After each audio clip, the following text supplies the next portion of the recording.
Well, welcome everyone to round 2 of the Barfoot and Thompson New Zealand Badminton League. Andrew Dewhurst with you alongside Brent Miller tonight, community manager and former national champion here in New Zealand. So he's going to have all the expert advice tonight about this match. A fascinating one in prospect because it does feature the two winning teams from round 1. Tiger Brokers Tigers up against the Plenty Bay Whales. And Brent, nice to have you alongside. It's early, isn't it? But bragging rights for these two teams, trying to make sure they stay unbeaten.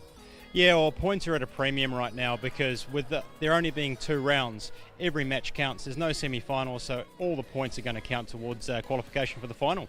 Yeah, so there's going to be added pressure because of that, but also added pressure because some of the key players are missing. Oliver Leighton-Davis and Anona Pack, they're overseas at the moment, so missing tonight, so that puts pressure on as well. Yeah, well, it's an opportunity for these younger players to step up. It'll create some really interesting matchups, and quite often whoever's going to pick those up are going to pick up the tie. Yeah, so it is going to be fascinating without those key players. They will return in time to play a couple of matches before possibly a grand final, but they are away overseas at the moment chasing those vital Olympic ranking points. Well, let's have a look at the points table and see the situation that we find ourselves in heading to this clash tonight. So as we see, the Plenty Bay Whales picked up the win, 6-love. They won. They were so impressive in that first round. Yeah, well, they were fantastic. I don't think you could ask for a better start. And the Tigers, well, of course, they've got the win, but it was in Golden Game, so they were pushed to the limit. They have the 2 points. The Rockets lost in that Golden Game. They have the 1 point. The Jazz Apples, they are yet to get a point on the board after just one round. Let's have a look at the teams and the way they will line up tonight. Tiger Brokers Tigers, as we've mentioned. Anona Pack not here. Courtney Trillo, a little added pressure on Courtney. Edward Lau, of course, expected to lead the way in that single spot. And Rowan Apalasuk was such an improver in the competition last year. Oh yeah, all the junior players, as they start getting a little bit more experience, especially playing at these levels under the lights, a little bit more pressure, we expect them to sort of step up a little bit more. And of course, make a note of the coach, Bjorn Segermund, because that's a talking point tonight as well, as we have a look at their opposition tonight, the Plenty Bay Whales, because now have a look, Ricky Olsen Segermund there. So someone's going to have to make the coffee later tonight, shall we say, with that little clash between the coaches. But again, Oliver Leighton-Davis not in this lineup, and they're still very, very strong. And we remember Andy Rouse, what a singles match that he played in that first round. But who are the key players in the absence of Leighton-Davis in this lineup? Oh, I think there's a number of them there. Obviously, Shauna stands out. With her playing 3 matches tonight, it's going to be really important that she sort of converts. I also see that she's in the mixed doubles, which means that that's not a discipline she normally plays. So it'll be really interesting to see how she matches up there. Well, let's have a look at those matches now, Brent, and confirm that. So 3v3, this is the new innovation this year. It's a fascinating concept. For the Tigers, Lau, Wang, Apalasuk, and for the Whales, Tong, Jeffrey and Ing will get the tie underway. Rouse, can he back up after that fantastic win? He plays Edward Lau in the singles. It's going to be fascinating as well to watch Trillo against Lee.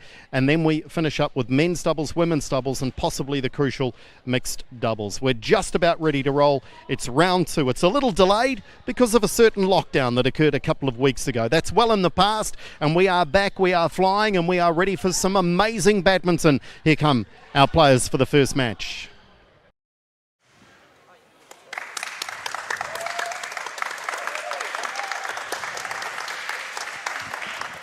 So it is still an unfamiliar sight as we see 6 players make their way out onto court for this opening match. It's 3v3. Now, if you missed our first round of action, it's a good 3 or 4 weeks back now, of course, with the lockdown delay. This is a new innovation.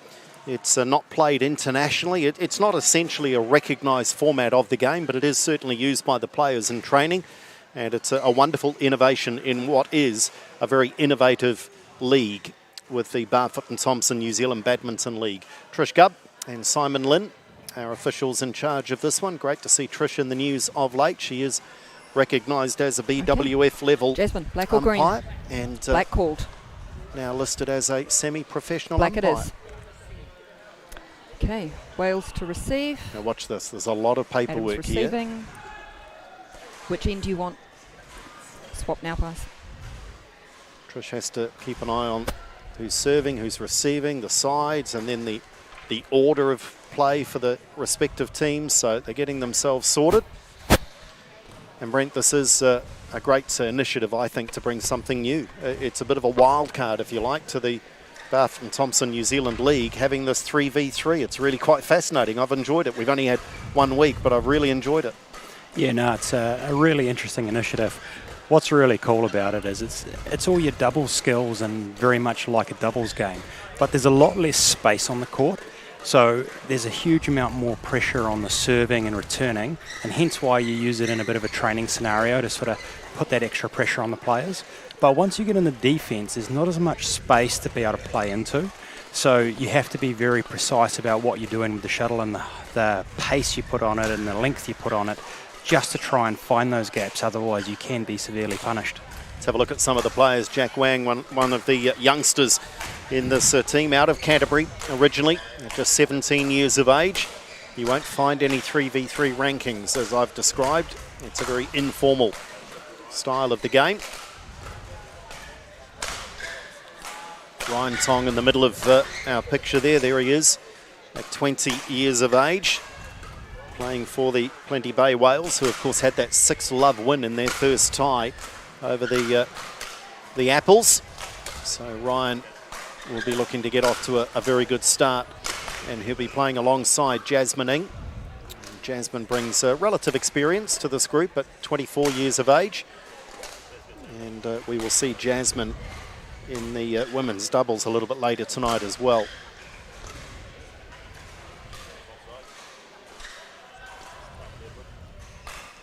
Certainly one aspect to keep an eye on, if you've never seen this style of game before, is the pressure that is put on the server, because they're essentially serving to a front court and a back court player.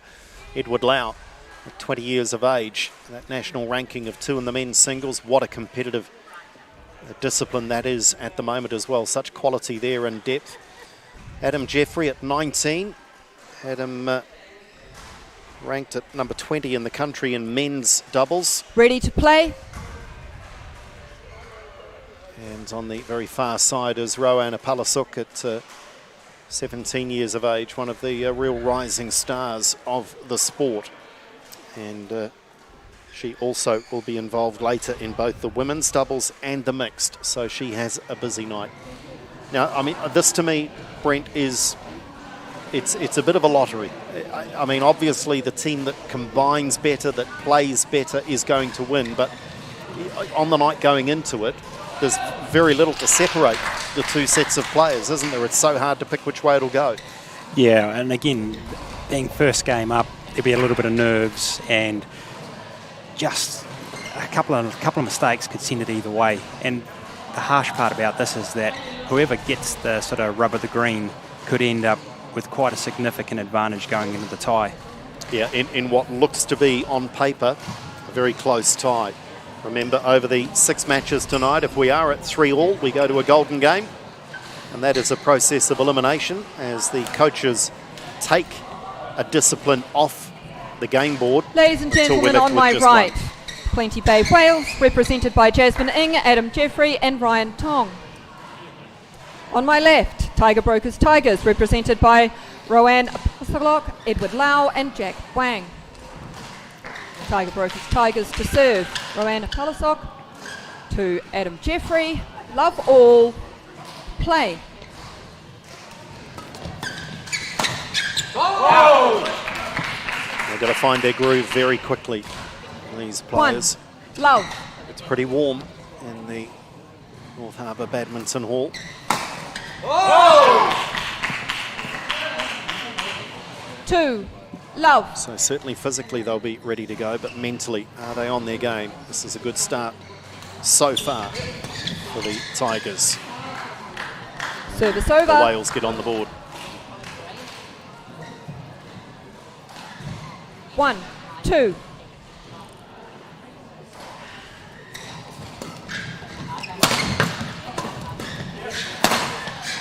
That's a missed opportunity. 2, all.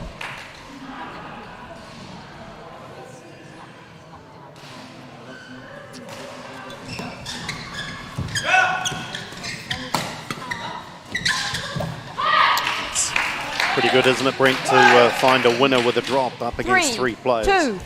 Yeah, well, the spaces in the court are going to be a lot different in this format. So you'll see a lot of them trying to take pace off to try and create the attack. That's one way to do that. Over. 3 all, Jack. There's the first indication that Trish has to really keep tabs on who is due to serve. And it is Edward Lau. Because the players themselves aren't sure.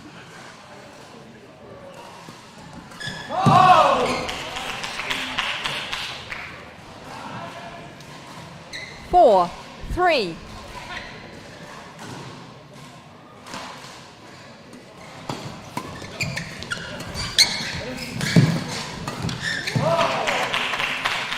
This serve is really fascinating, Brent. Do you 5 play 3. the short serve and know that the opponent is there ready and waiting, or do you go long and the risk is you're lifting? Yeah, well, it's been interesting. The Tigers, that's their 4th sort of flick serve. My thoughts here are what they're trying to do is they're trying to work Rowan into the front. So by going 6 hard at the shuttle, 3. they're making the Wales keep the pace back on, and then Rowan can step into it and try and work her way forward. Jasmine there trying to anticipate, and we've got a very early timeout called out. here. Plenty Bay, Wales. Coaches have 7-3. one opportunity per match, and Ricky Olsen-Siegemund has played her timeout very early. This is fascinating, Brent. I don't know that I've seen one this early last season or this. Yeah, well, that's how critical this first game is. You can see that the Tigers have worked something out here and they're having a fair bit of success. So part of this will be to break the momentum, but the second part is tactically there's going to be a couple of things they need to change in the way they're preparing to return serve, because the Tigers just keep going at it. Well, certainly Jasmine is all focus listening to her 20 coach, seconds. and why wouldn't you? The 20 seconds. CVs of the respective coaches throughout this league are quite stunning. International backgrounds, all of them. 7-3. Play. Let's see if the Wales can make an adjustment. Is that part of it, do you think? Take the pace off there? Service Ryan just over. 4 not coming back at 7. them with power. I think it's probably more a case of working out who's actually going to cover what and making a few agreements.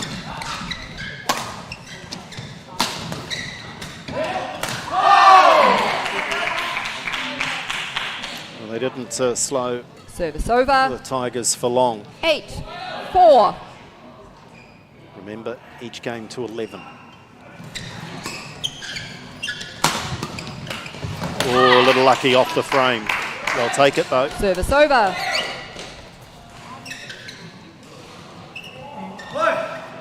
Mop the court, please.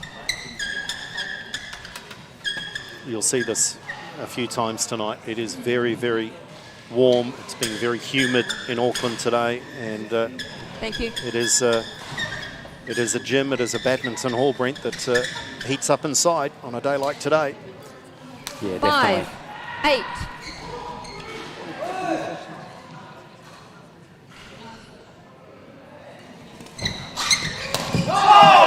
They have been very impressive. Service over.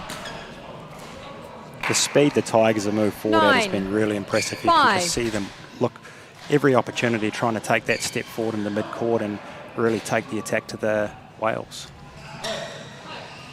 Remember, the Wales won their first tie 6-love.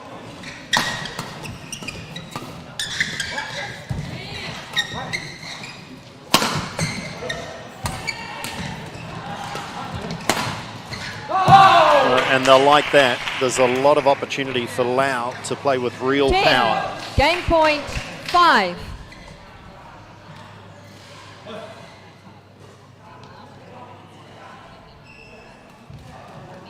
Service over. Pressure on the serve. We haven't seen 6, too many mistakes 10.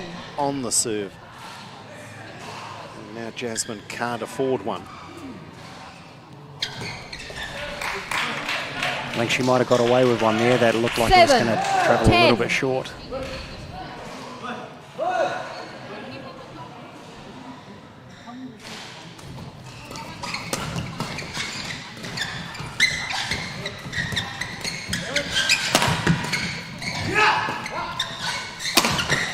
And this time it's the power Game. off the left hand of Jack Wang, and they sew it up 11-7. First game won by Tiger Brokers Tigers, 11-7. Well, I guess if the Plenty Bay Whales are looking for some positives here, when the timeout was called, I think it was 7-3. So they pretty much went point for point after that. So that's something that perhaps Ricky needs to be emphasising whilst we have a look here at Bjorn Siegerman, the other half of the dynamic coaching duo. He'll be well pleased, wouldn't he, with that performance? Oh, definitely. They were definitely the dominant team. You could just see the Tigers just step into that midcourt and close the space. And the Plenty Bay Whales, they just didn't really have a lot of control over the shuttle. You could see them trying to get it below the net, but there would have only been 1 or 2 rallies there where they were able to sort of play it how they wanted to play it.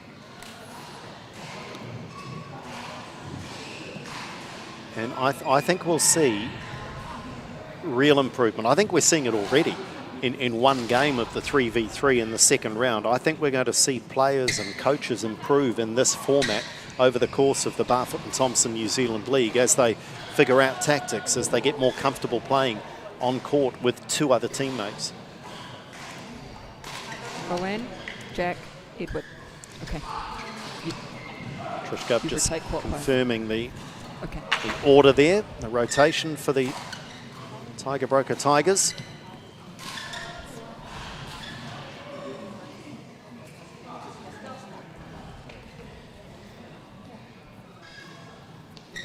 Okay, well, the Plenty Bay Whales need to respond.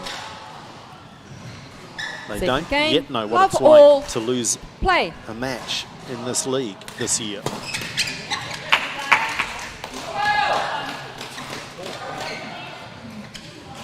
So it's over. 1. Love. Out. Well, Service over. that's brave, because the net player receiving, 1. Brent, they're so All. committed that we don't see it that often where they do leave a short serve. Yeah, there was a couple in that first set that looked like they were going short as well, and they had a go at it, and that's where they made the errors later in the set. Service over. 2. 1.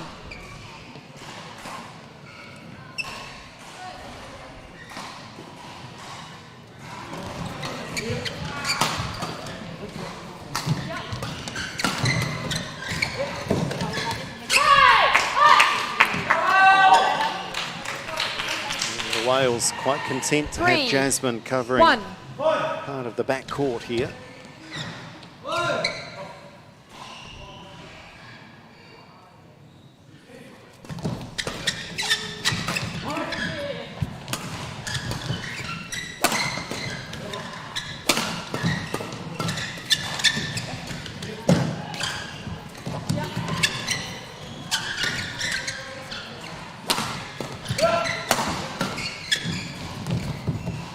Brilliant, absolutely brilliant. And again, Brent, you picked this very early. They're getting a Service over. Palisuk forward as soon as Yep. they can, whereas the Wales, they're content leaving 2, Jasmine at the back 3. court. Quite a different approach. Yeah. Ready to play. So you'll notice when the two, when Rowan or Jasmine stuck at the back, the defending team will tend to try and direct a little bit of traffic that way and look to sort of try and counter-attack. The hard part here is although Service that's over. Yes. although that's your stronger 4, sort of formation, 2. you don't want to get obsessed by trying to get people in place when you're in when you're in a strong position anyway.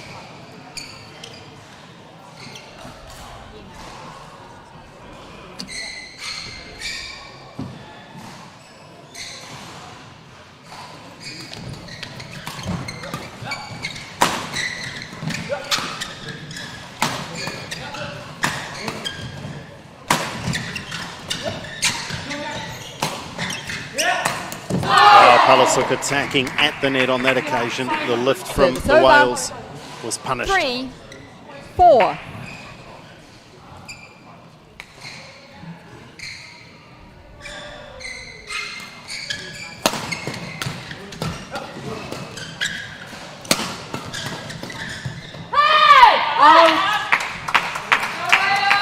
Service over. 5-3.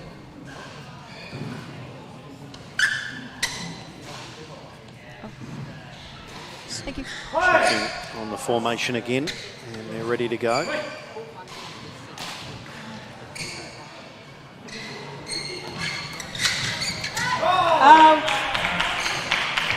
Service over. 4-5. As the respective sponsors here, Tiger Brokers Limited, New Zealand Stock Exchange accredited firm, a registered financial service provider, especially with expert guidance on US and Hong Kong stocks. Service over. Great to have their 6. involvement 4. again this season.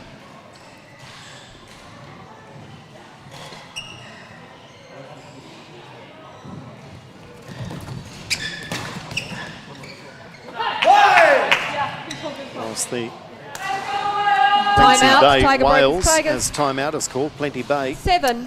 quality 4. seafood product producer and distributor, proudly sourcing only the best, and they'd be pretty proud of this comeback here because they have turned the tables a little. They've got themselves into the game, and now Bjorn is looking for perhaps a change from his team, a reaction.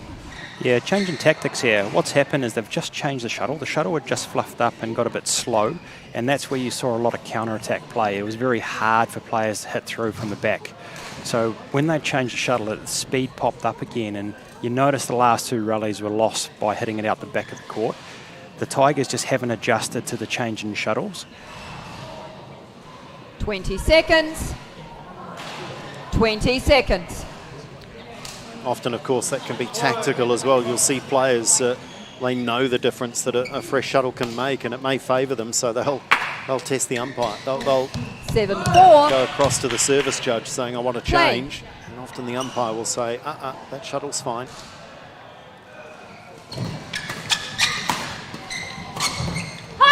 And there's another one. Yeah. In that neutral position, they just need to play with 8, slightly softer hands 4. to make sure they can keep it in the court.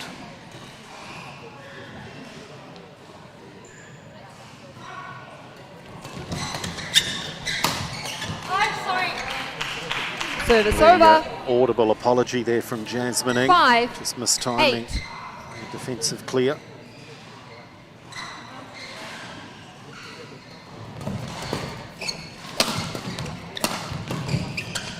Oh, and then there's confusion. Now that does happen when you've got 3 on 6, court. 8. It was a bit of a swish, miss.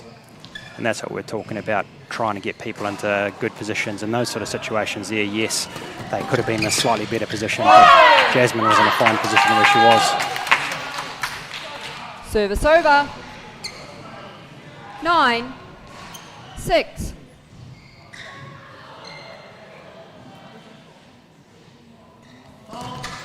Service fault called. Too high. You won't Service over. see too many service faults called. That's 7, just the 9. second one of the entire league so far. And maybe that put a Service little over. pressure on Rowan, knowing that Simon Lynn was 10. watching closely. Game point. 7.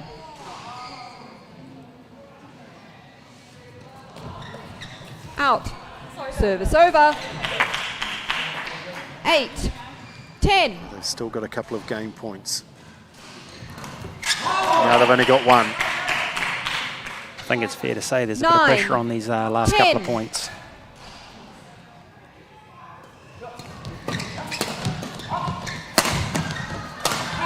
Oh, great defence, Edward Lau. Oh, that's a missed opportunity, though, by the Wales. 10, all. Wipe the court, please. They had the lift, didn't they? The Wales, Wipe they the had the court, opportunity please. to attack and couldn't take it.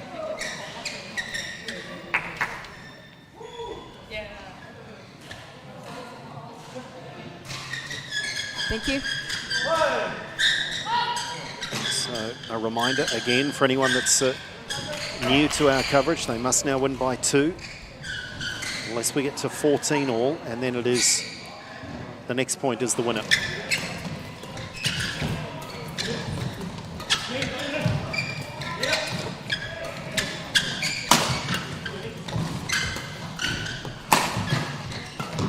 Oh, this is quite the comeback from the Tiger Brokers Tigers.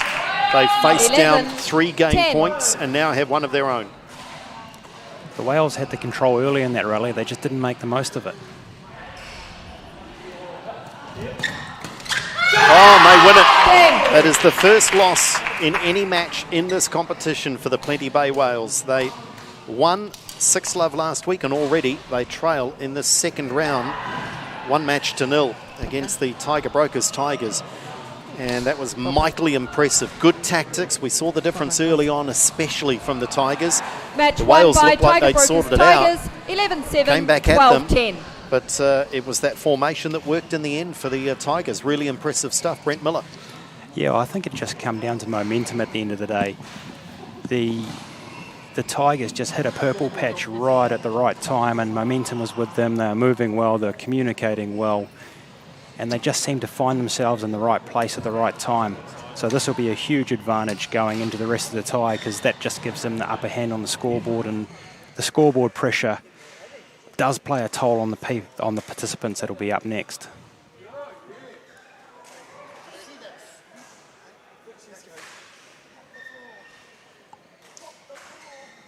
And over to Andrew.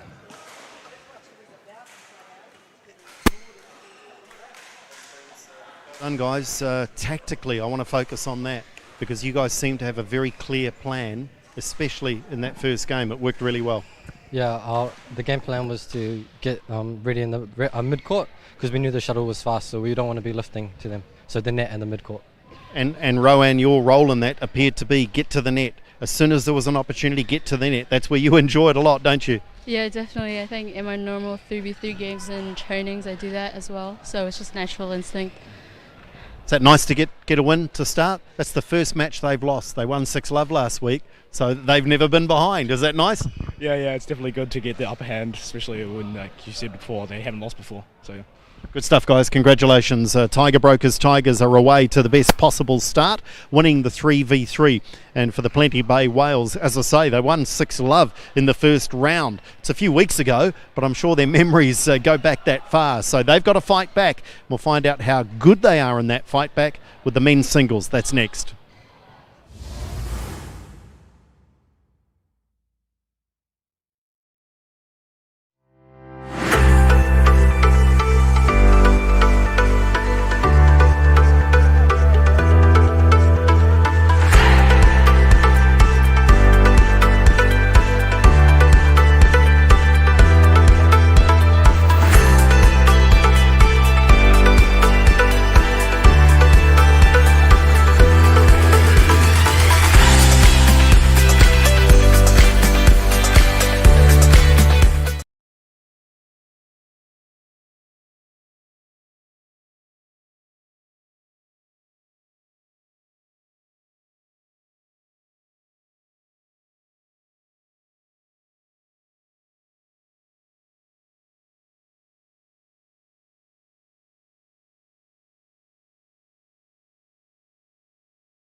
Well, welcome back into our coverage on Sky Sport Next of the Barfoot and Thompson New Zealand Badminton League. Round 2, we've had a couple of weeks off due to lockdowns, but we're back in what is a 2-round competition before we head to a grand final later in the season. And it is the Tiger Brokers Tigers who lead early with a win in the 3v3. Still to come tonight, remember we wrap it up possibly with mixed doubles, because if we are 3-3, we go to a golden game. There's still so much great action to come. It's time to welcome our men's singles players onto our show court here at the North Harbour Badminton Centre.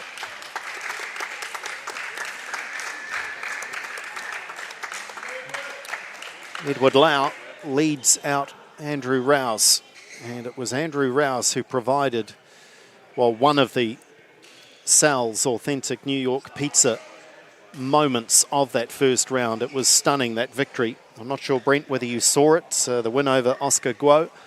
Certainly a career highlight for Andrew Rouse. Edward Lau was a winner as well in his first round against the Starship Rockets with a straight games win over Ricky Cheng. But that win will have given Andrew so much confidence.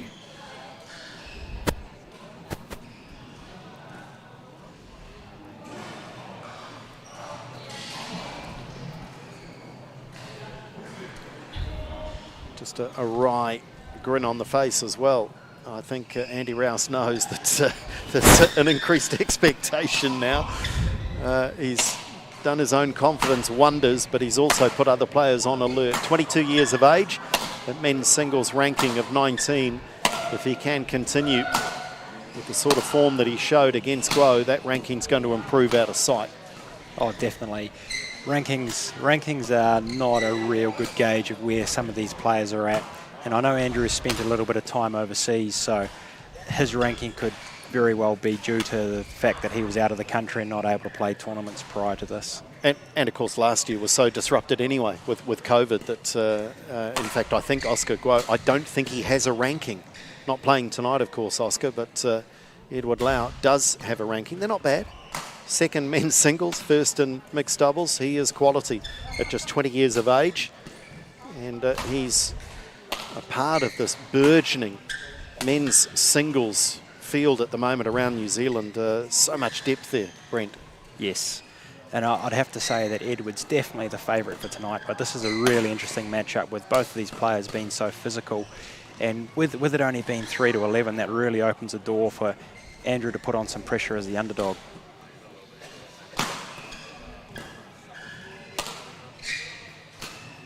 Lau certainly didn't have it all his own way. Ricky Cheng put up a great fight.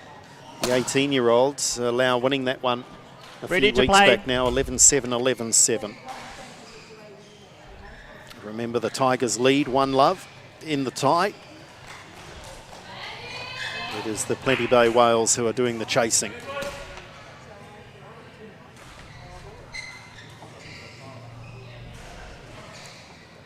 Simon Lynn is in the chair for this one.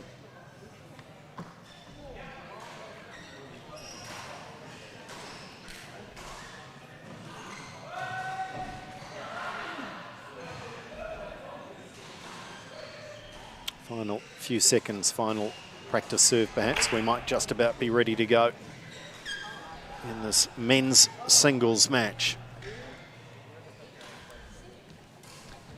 Ladies and gentlemen, on my right, Plenty Bay Wales, represented by Andrew Rouse. On my left, Tiger Brokers Tigers, represented by Edward Lau. Tiger Brokers Tigers to serve, love all, play.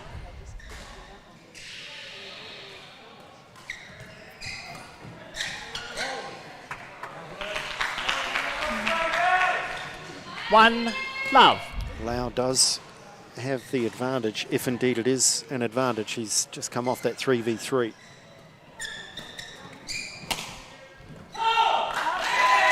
Service over. 1-all.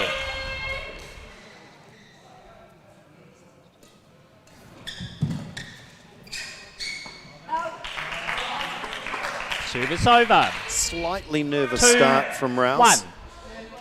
Perhaps Just needs a couple of rallies here to feel the shuttle on the racket.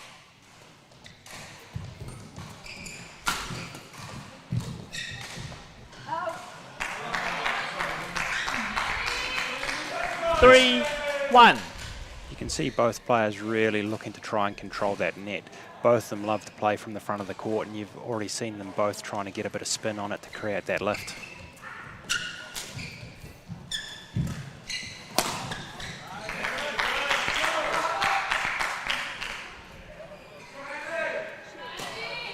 Four, 1.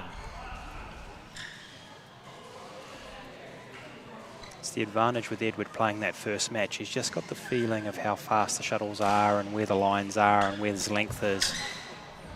And certainly that's something Andy Rouse has not found 5, yet. 1. Most of these 5 points have come off the back of Rouse going too long or too wide.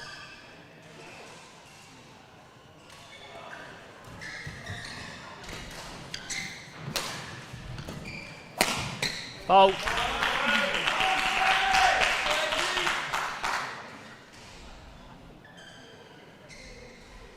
Andy Rouse perhaps with one of those tactical changes. 6, 1. If we learn anything out of the 3v3, the shuttles seem to come out of the tubes very fast, but they start to slow down quite quickly. So it's about 5 rallies in. They start to get a bit slower, and that's where you saw a lot of the counter-attack. So it's interesting if it was broken or whether Andy wanted to keep the shuttle fast. It's over. 2, 6.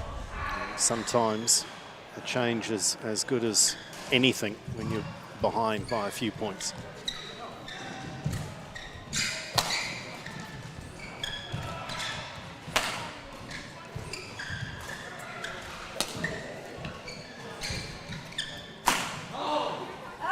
Just missed.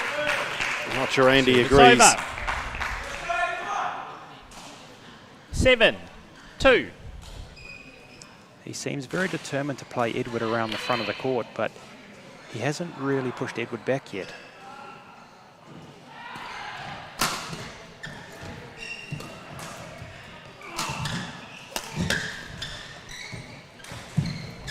Oh, lovely.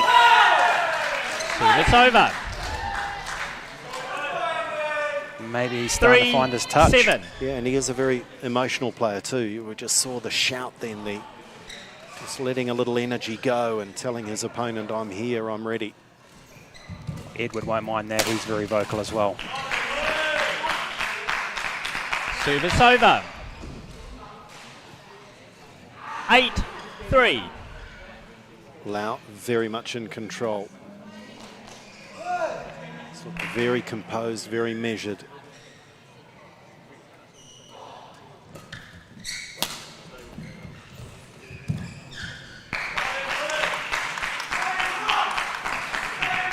Nine, 3.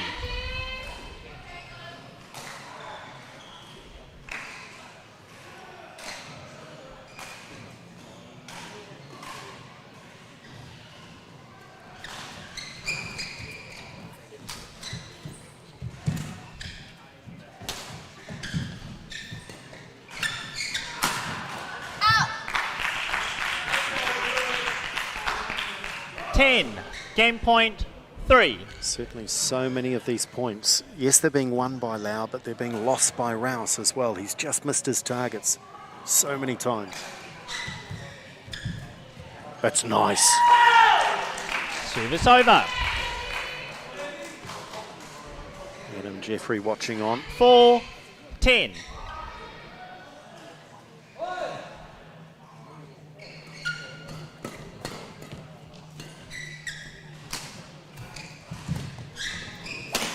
Well, Lau just moving Rouse around that court and opening up an easy winner. And that was a pretty comfortable first game win, 11-4. First game won by Tiger Brokers Tigers, 11-4. And Brent, what are your thoughts? It seems to me that Rouse, first and foremost, just has to change his margins of error. He was missing lines so often. He's just got to get involved, get engaged in the match. Yeah, I think he's just trying to play a little bit too tight. It'll be really interesting to see what the coach says at the halftime break here. But in my mind, he didn't play any length, he didn't play any height. He really wanted to attack, but he hadn't earned the right to attack yet. Edward moved his base forward and just stood on the net there, and Andy tried to drop him. He wanted to play a drop followed by an attacking shot downwards. He didn't play any height or length over Edward, and maybe that's the change he needs to try and create a bit of space to use his net shot that he quite clearly favours. Yeah, and perhaps because of that, he was just becoming a little predictable, but as I say, he just didn't find his hitting zones. Andy Rouse and Ricky Olsen-Siegerman has plenty of wisdom to share. Like most good players, Edward Lau's a very good front runner. And the start to the second game will be crucial here, because if Lau gets away and plays with real confidence, he'll be hard to peg back. He's normally a very fast starter and plays very well in the first few points. 20 seconds. 20 seconds. The players are ready. They're both pacing about. Second game. Love or play. Rouse needs to respond.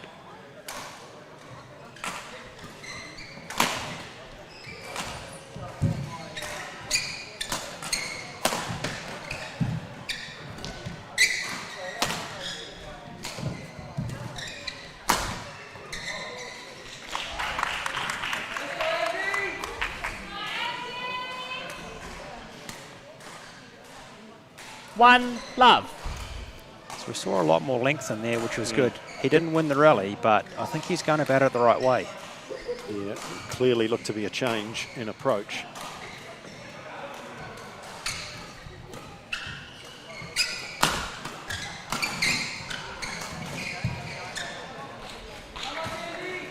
So far, no change in the level of accuracy, though. And Andy Rouse just starting to, the body language just starting to show that he's a little frustrated, a little bit anxious.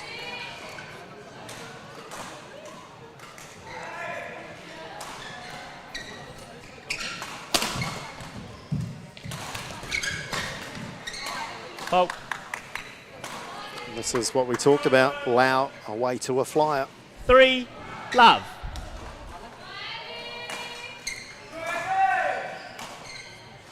Play.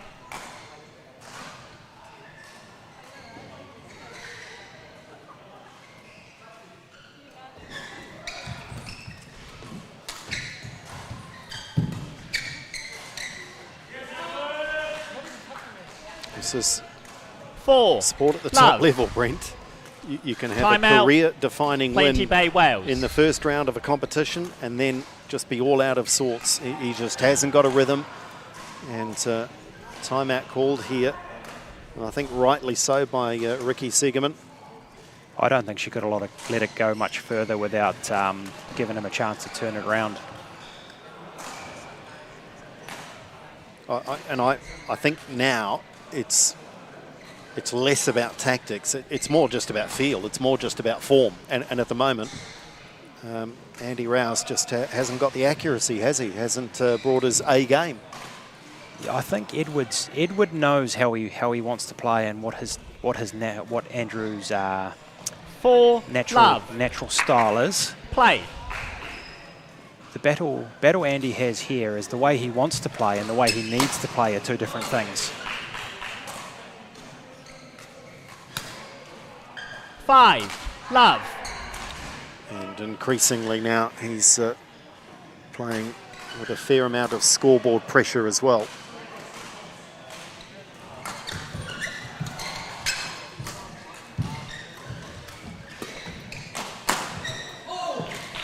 Well, by contrast, let's talk about Edward Lau. He's hardly put a foot wrong.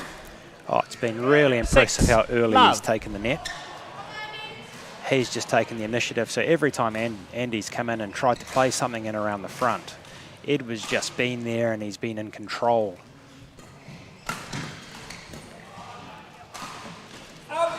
Finally, a Service mistake over. off the Lau racket. 1-6. Needs a run of points here now.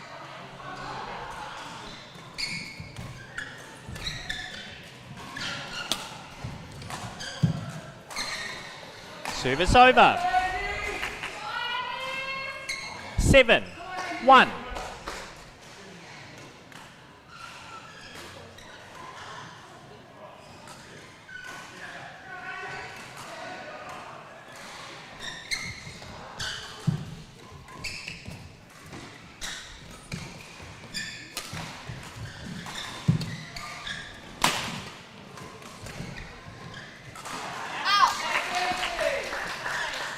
Service over.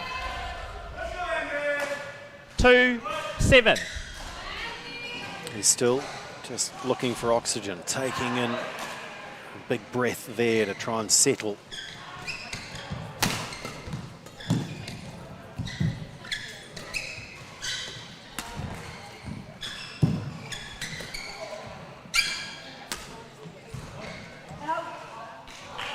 Service over. Change the shuttle. 8-2. Edward Lau now 3 points away from a win in this match and a 2-love lead in the tie for the Tiger Brokers Tigers.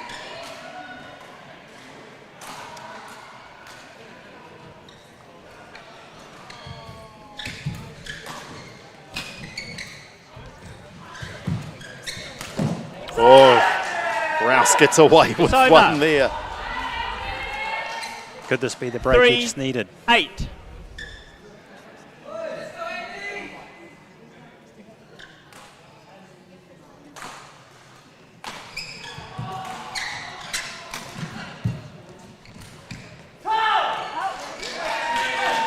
He's still 4-8. very vocal, trying to encourage himself. If nothing else, he's trying to fight his way into the match. Well, the nature of playing to 11 points with the 3 in the row he's got now, he's 2 more points away from 5-8. Timeout. Plenty Bay Wales. Goodness, and Bjorn's seen enough. So with his charge 3 points clear and 3 points away from the match, Bjorn Siegerman has decided to have a chat.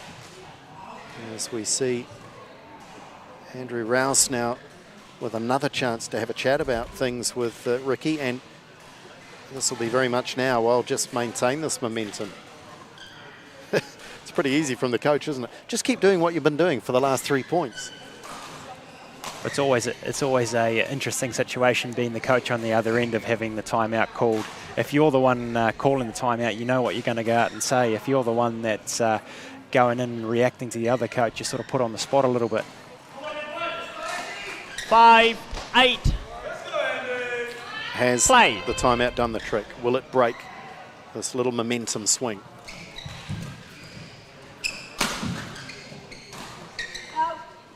Well, it does. Service over. 9-5. That was unlucky. Andy had actually played a really, really good lift there and he'd pulled Edward right out of the court. If he had kept that in, he was a very good chance of winning that rally.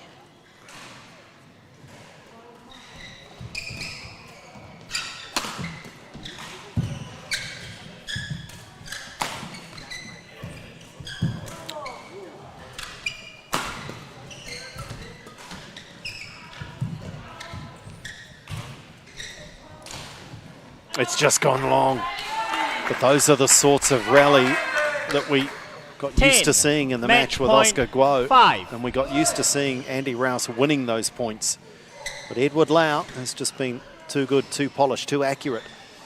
And is now at match point.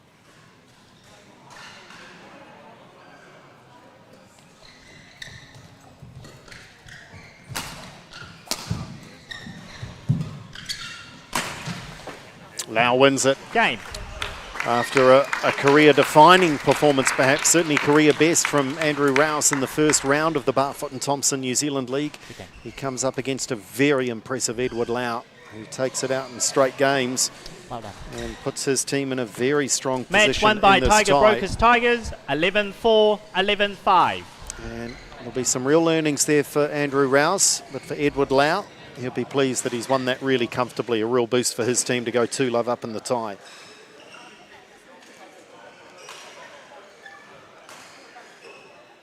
So that was an awesome performance there by Edward Lau. He had so much control over that front of the court, and I think the fact that he managed to get a game in prior to this was a huge advantage, just being able to get one game in with the conditions. Now having that scoreboard pressure of being up 2-love is going to be a huge advantage to the Tigers. Now over to Andrew. Thanks, Brent. Edward, well done. That was a really impressive performance. I have no doubt you were aware of how well Andrew played in the first round. Were you ready for that one from the get-go? Yeah, I knew how he was going to play from watching his game last time, and I knew I had to come out like at a fast start. You controlled most of the rallies as well. You seemed to be dominating at the front of the court. Was that the plan? Yeah, definitely. Same as the 3v3. You know, like the shuttle is fast, so I have to get the net and then make him lift. Yeah. Well done, mate. Very good performance. Team's in good shape. 2-love up. You feeling good? Yeah, it's like a perfect start. You know, it's hopefully the team can build on the momentum. Good stuff. Well done. Tiger Brokers Tigers are 2-love up in the tie on the back of a comprehensive performance. Edward Lau, very impressive. He was the favourite going into it. Sometimes you got to back it up though, and he did just that. Up next, another chance for the Whales to try and get on the board tonight. They're 2-love down, but can they get on the board? The women's singles is next.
Tiger Brokers Tigers in control of this one. Round 2 of the Barfoot and Thompson New Zealand Badminton League being played here tonight and tomorrow night at Badminton North Harbour. It is open for spectators if you want to come along and see some high-quality badminton, by all means, come and join us tomorrow night from 7. But tonight we've still got plenty of games to bring you. With that scoreline, you would think it's the Plenty Bay Whales that need to get a wriggle on and get on the board. It likely might come down to that final mixed doubles to decide this one. Up next, let's welcome our women's singles players onto the court. It's Courtney Trillo and Shauna Lee as they come out onto the show courts.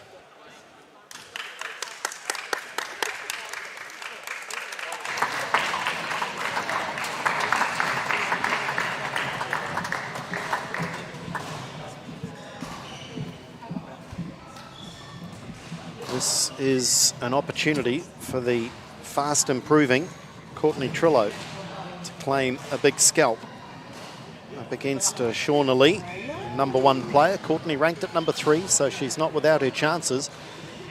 Justin Jean and Trish Gubb are the officials for this one. Okay. Brent Miller is alongside, former national champion. And what are your coaching duties these days, Brent? Are you with one of the age group sides?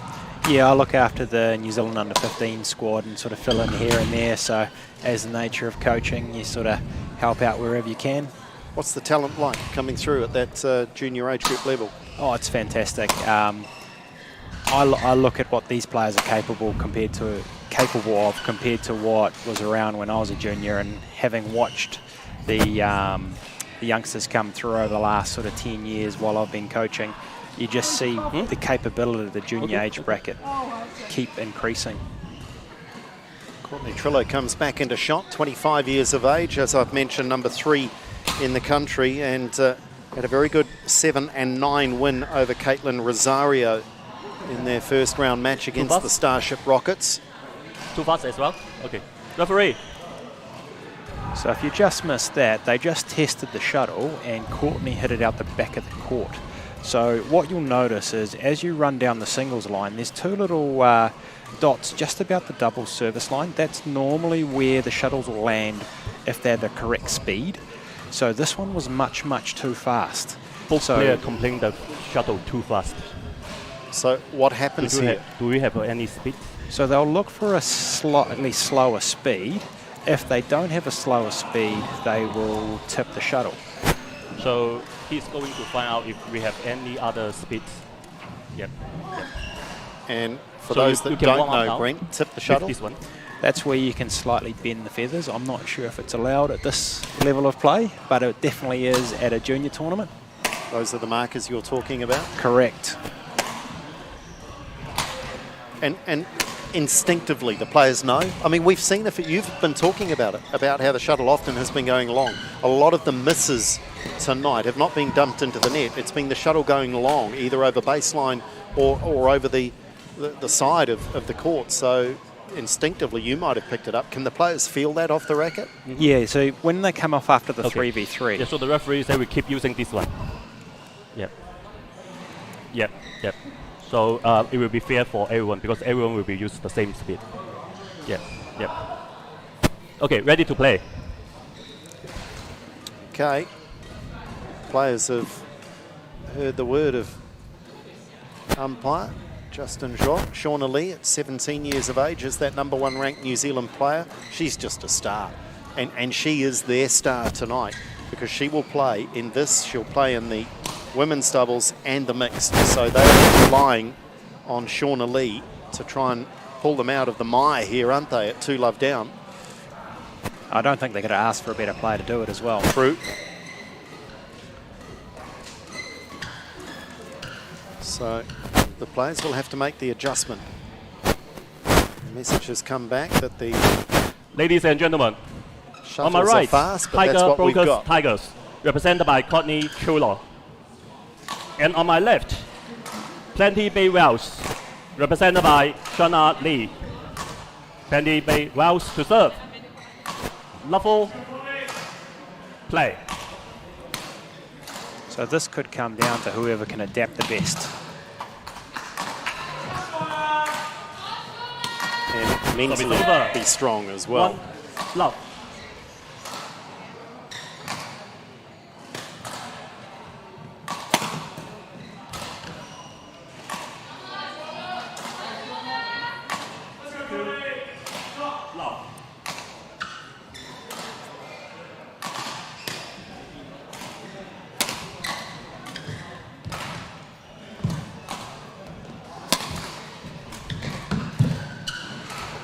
Well, the shuttles might be fast, but so too is Courtney Trillo. That's the strength of her game.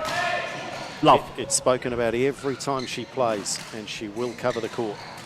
Yeah, I think this slightly plays into Courtney's hands, because what it's going to do is take a lot of the accuracy out of the game. There's going to be a lot of who's prepared to just hit it in and do the running, and Courtney's definitely not afraid to do that.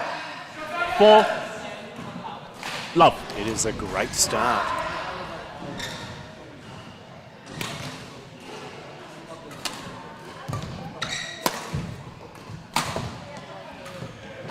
There's the first mistake off the racket of Trillo. Service over. 1-4.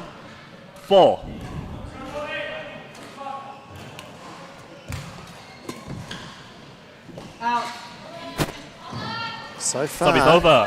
it's 5. the higher ranked 1. player, Shauna Lee, who is struggling to adapt.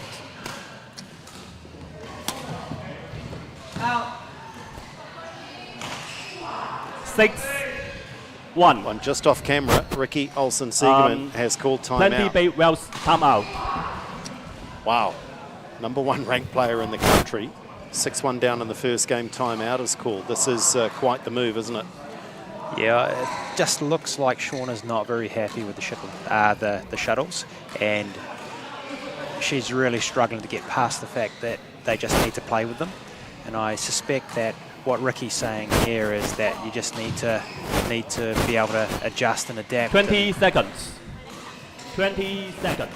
Apologise for some of the feedback Players we're on getting please. off the, we believe, the chair umpire's microphone. But we saw Bjorn with the chance to have a chat to his player, and equally it'll be a good opportunity for him just to settle Courtney. Courtney's actually dealing with it really, really well. I think the hard part is not to second guess herself. Well, that is the trademark Shauna Lee shot. Just wiping across that shuttle from the back.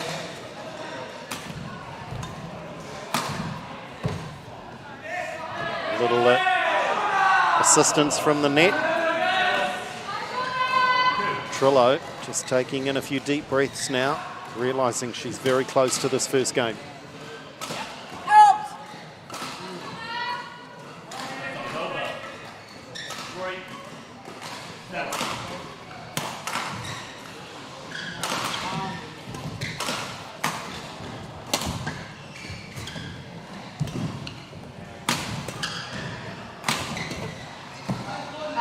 Good attack from Trillo.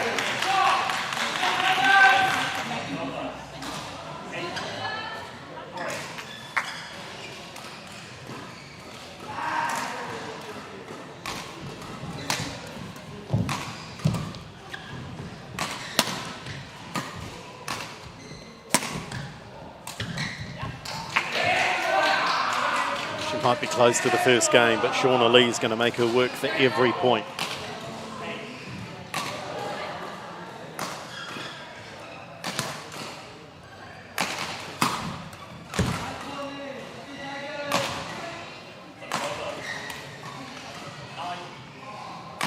Ricky Olsen-Siegerman is going to have her work cut out. She gets another chance to chat. She's going to have some real words of wisdom here. Shauna Lee has just not settled.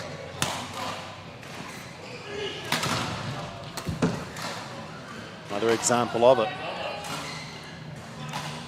Yeah, with the faster shuttles, you just have to play within yourself a little bit here. You can't be as risky because you can't get the same sort of accuracy you'd normally get. That's pretty good though, catches the line.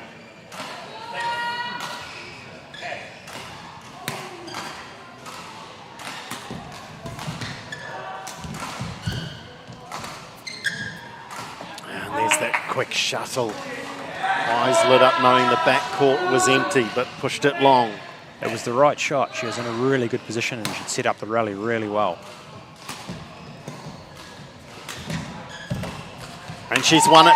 Courtney Trillo, an upset very much on the cards here. Number 3 against number 1. And it is the number 3 who takes out the first game 11-7. And certainly the talking point so far, the speed of the shuttle, the fact there was a conversation, both players were in agreement that the shuttle was too quick. But the match referee came out and said, well, guess what, guys? That's what we've got. Work with it. And Shauna Lee just hasn't looked settled, really, from the first point. No, she's really struggled to adapt her game. A lot of her players are her fast punch clears and her soft drops. And obviously that's taken both of those away, because if she plays fast at the back of the court, it's going to go out the back of the court. And when you're playing soft from the back of the court with her drop shots, you can't play with the same level of accuracy, so you need to play more cuts and clips and half-pace attack just through that mid-court. Yeah, Ricky doing her best to get perhaps some of those messages across. Courtney Trillo, meanwhile, I can tell you, is back out and ready to go. She does not want to lose any momentum at all. 20 seconds. 20 seconds. It's a great position for her and the Tigers to be in. 2 matches up, a game in hand, feeling on top of the world. And there is no question, without any disrespect at all to Courtney Trillo, there's no question the Wales will have targeted this as a win. Definitely. Got the #1 player in the country, but Trillo is on the back of her debut season last season. Is one of the most improved players going around.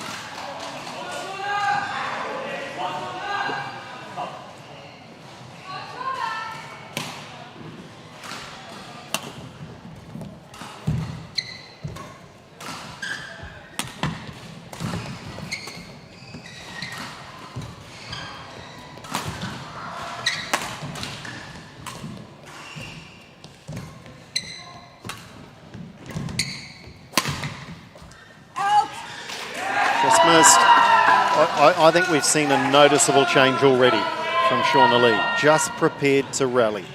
Yeah. That was a much better rally and a better approach to the game. You can see there Courtney really trying to get a bit more of an advantage after she realises she's going to have to work a little bit harder for the points.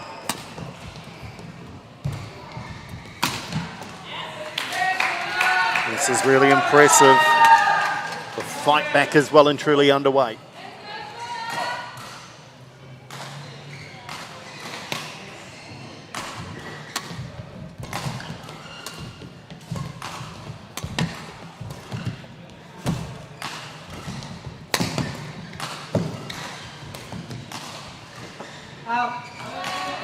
Trillo desperate here to get a foothold in the second game.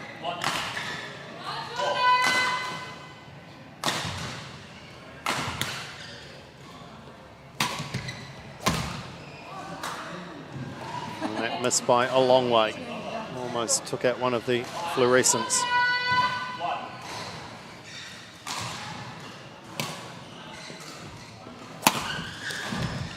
Oh, what a shot. That is the shot of the night so far.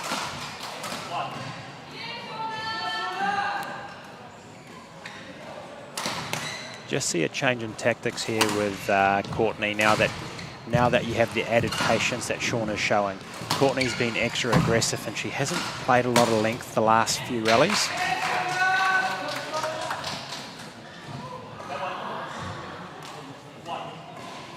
She's been very much the aggressor and she just needs to find that length again.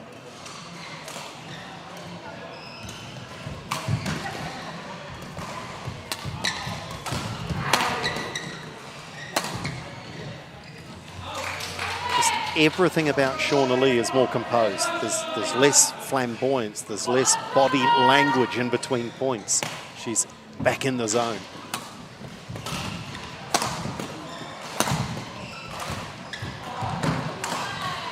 Of course, she promptly makes a mistake. Commentator's curse, isn't it? She'll be more than happy, though, with the margin that she has at the moment in control of the second game.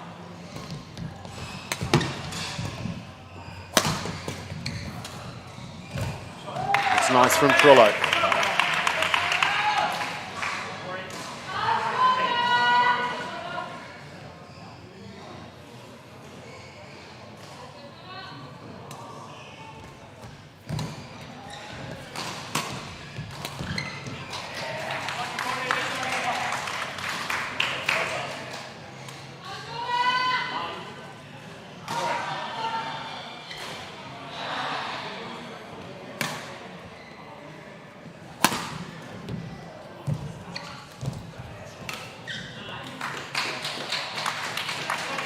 Shauna Lee a point away now from levelling up at a game apiece.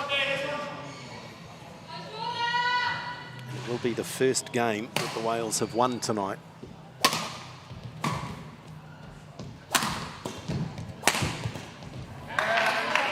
It's been made to wait a little longer.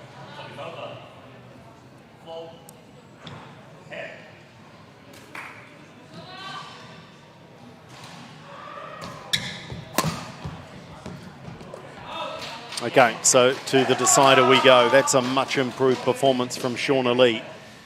And now it's the team of the Tiger Brokers Tigers with Bjorn Segerman and Courtney Trillo that will have a conversation to try and change their fortunes, try and arrest this momentum that Shauna Lee now has very much on her side. I think it's going to come down to who can be patient and who can play the shuttle in the right areas of the court. In the first set, you saw Courtney find a lot of length, nice and patient with it, and Shauna just sort of pushing the envelope a little bit. And in that set there, as Shauna came out and was a little bit more composed, Courtney just played a little bit ambitiously. So I think it's very much going to come down to who's prepared to work for their points and just work the shuttle around the court a little bit more than the opposition is. It's easy to forget that Shauna Lee is so young in years when we get so used to talking about her ranking and the big matches that she's won and the number of times she's represented New Zealand at age group level, but just 17 going on 18 years of age, it's a lot for a young player, isn't it, to handle at times. And it's understandable that a younger player might be a little more up and down throughout their games, because with maturity will come that steadying influence, won't it, in your career? Oh, definitely. And I think the other factor to consider is that there's this massive prize purse on for this competition, and some of these players have never played for this kind of money before in their life.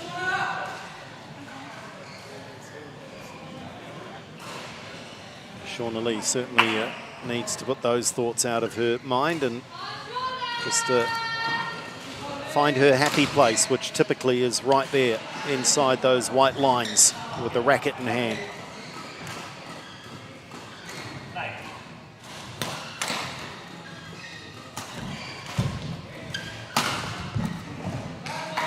Good start from Trillo, something she didn't get in the second game.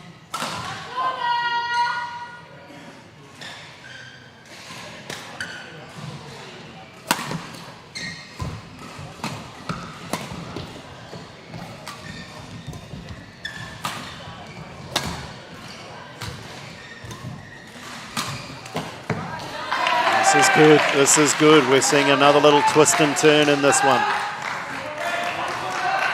Starting to think there might be something about that end of the hall. There seems to be a lot of players playing well down that side.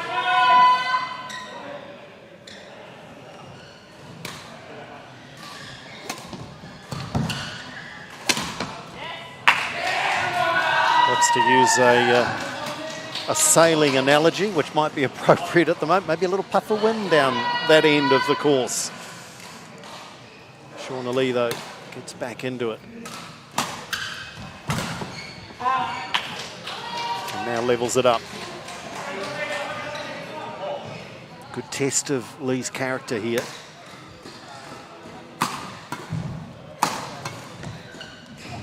And make no bones about it, she is being tested by a very impressive performance from this young lady, Courtney Trillo.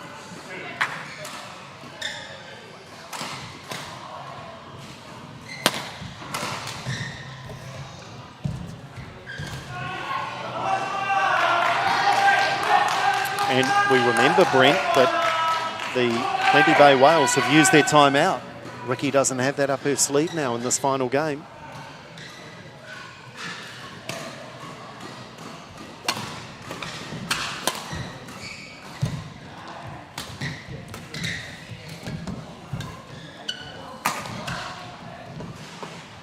Oh, it's caught the line. This is terrific from Trillo.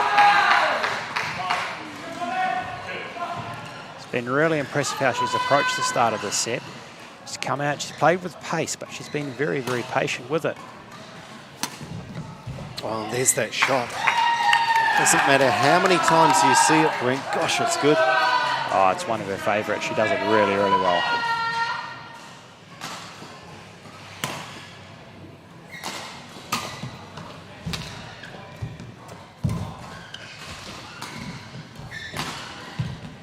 Trillo's matching her though.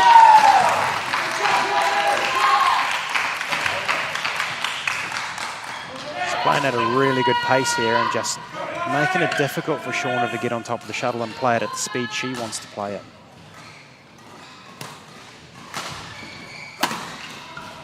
Oh, and the luck really is going her way. I say the luck, she's deserved this lead, but there's just a little edge as well. The net roll for Trillo. And she is so close now. If ever you wanted to talk about scoreboard pressure, that's what Shauna will be feeling right now. And in a funny kind of way, Brent, so too Courtney. Because she looks up and knows sometimes it's one thing to get close to the finish line, it's another to make those final few steps. She'll also be well aware that if she wins this, that's their third match as well.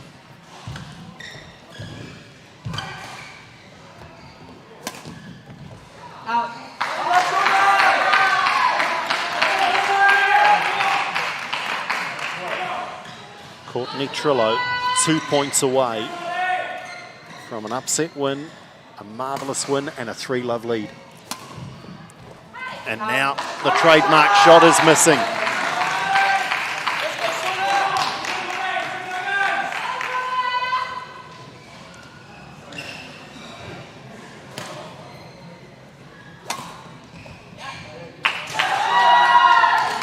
Every shot now off the racket of Lee is dicing with danger. And Courtney Trillo does it. Oh, that is superb. Courtney Trillo, the number 3 ranked player in the country, upsetting the number 1 in the country, and that's good any time, isn't it? Shauna Lee is beaten in 3. 11-7, 4-11, 11-4. And that really is a superb performance. The rankings might not suggest there's a lot between them. But in truth, that's quite an upset, isn't it, for Trillo? That's a really good scalp for her and just a continuation of her very good form. Yeah, Shauna's probably the hardest matchup of the competition for Courtney, but Courtney played really, really well in that situation, and I think that it was just true grit that got her through this. The fact that she was able to just play the game the way it needed to be played and just dug in and fought. All right, now we'll pass you over to Andrew. Thanks, Brent. Wow. That's pretty cool. And that match had some real ups and downs. Were you starting to get a little worried in the second game? Yep, I was. I could feel myself heavy breathing, and I was like, I've let my fitness go, but came back in the third, got my second win, so cool. And I'm thinking back to even the start of this competition last season, just the strides that you have made. How much confidence are you taking out onto the court now against the likes of Shauna? Yeah, definitely a lot of confidence now. I think I've improved, so yeah, I'm just believing in myself now, so yeah, it's good. Tell us about the shuttles. There was the talk at the start that they're very quick. You made the adjustment better though in terms of coping. Did you have to change the game plan? I smashed down more. Because every time I would, clear, it would just go out. So I just changed it to a more aggressive, smashing game, and I think, yeah, paid off. Well done. Great win. Cool. Thank you. Here we go. 3-love, the Tiger Brokers Tigers with that wonderful performance by Courtney Trillo. And that means at the very least they're going to a golden game tonight. And this is incredible. The Plenty Bay Whales won their first round match 6-love. And now they're trailing 3-love. What a turn up. They can still turn it around though and get back into this. Stay with us. More great badminton coming up next.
Welcome back. Round 2 action in the Barfoot and Thompson New Zealand Badminton League. The first of 2 nights this week at the North Harbour Badminton Centre. We're back here tomorrow from 7 o'clock, but tonight it is all about the Tigers. They have been unleashed and uncaged, and they are on the prowl. 3-love over the Wales. And that 3-love on the back of a hugely impressive win by Courtney Trillo in the women's singles. Can they get back into it? Well, they need to start now. Let's welcome our men's doubles out onto our show court. It's Joshua Thing and Jack Wang for the Tigers, and Adam Jeffrey and Ryan Tong for the Wales.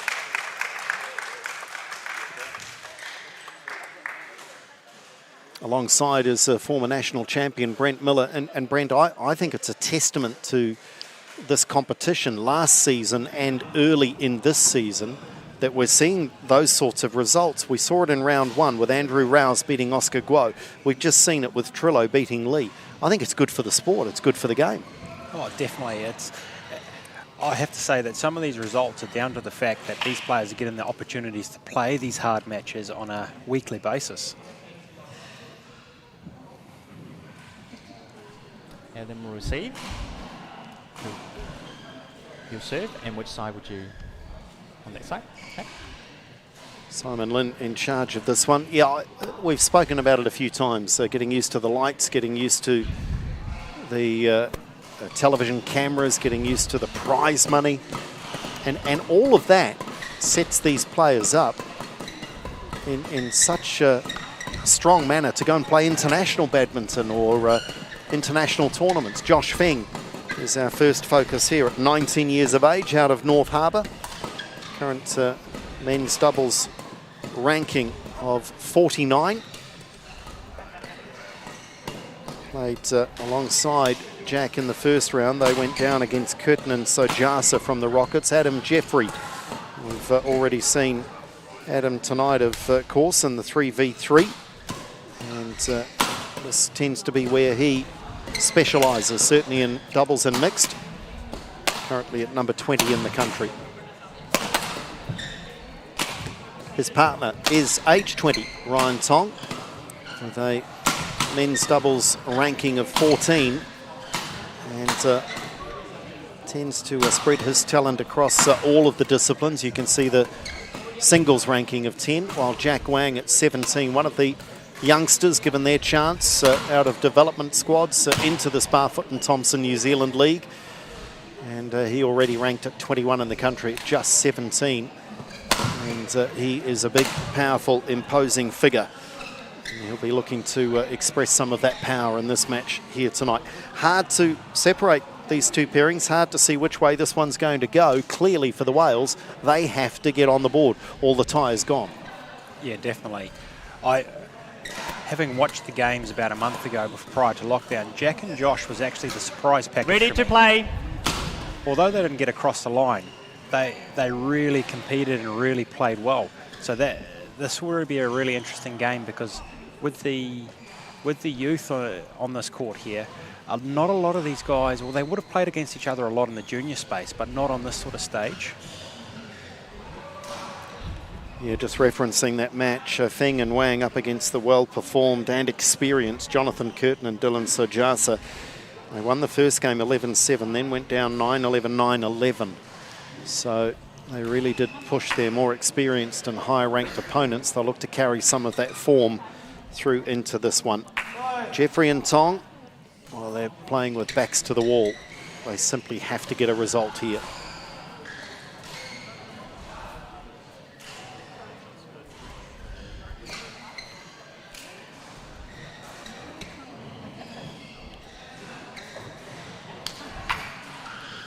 Ladies and gentlemen, on my right, Tiger Brokers Tigers, represented by Joshua Feng, Jack Wang. On my left, Plenty Bay Wales, represented by Adam Jeffrey, Ryan Tong. Tiger Brokers Tigers to serve, Joshua Feng to Adam Jeffrey. Love all, play.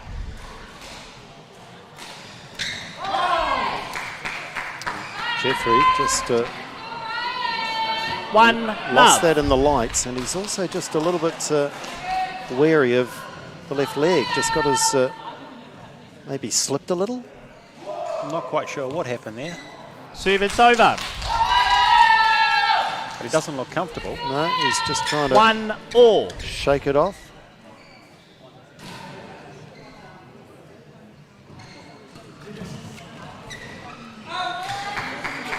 Service over.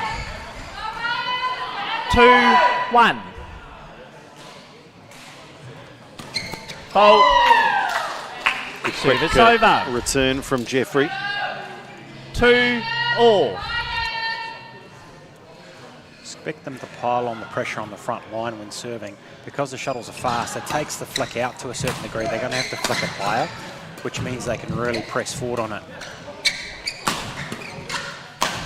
Fault. Service over. 3-2.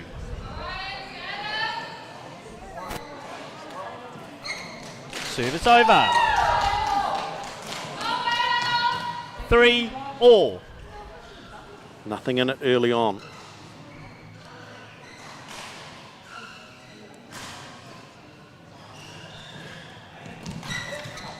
Out.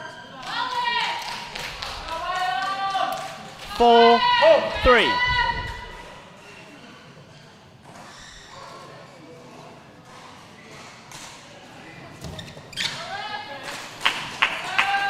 Five, 3. Oh, good serve there.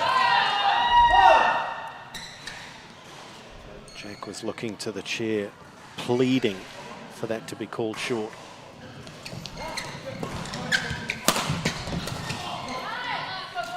Service over. 4-5. It's rapid fire stuff. The points are coming very quickly.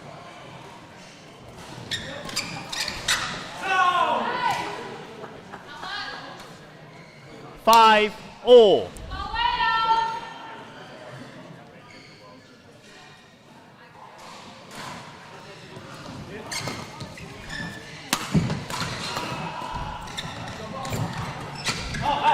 That was really good coverage at net by Ryan Tong. Service over. 6-5.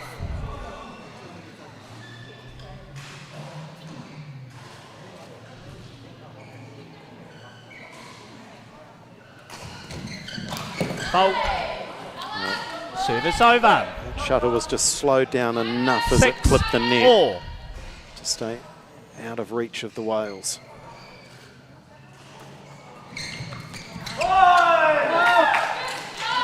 Service over. 7-6. Well, there wasn't much you could do with that return of serve. It was pretty tight.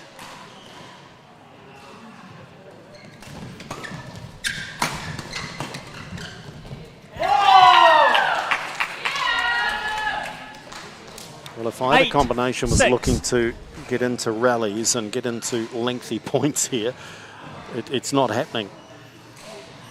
Both pairings going for their shots.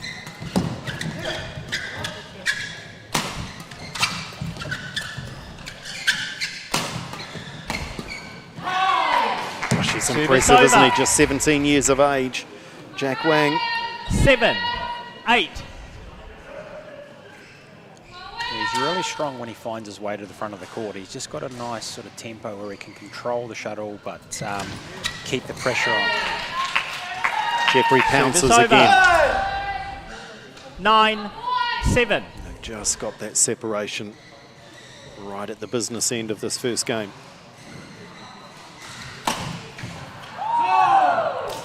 Service over. 8-9.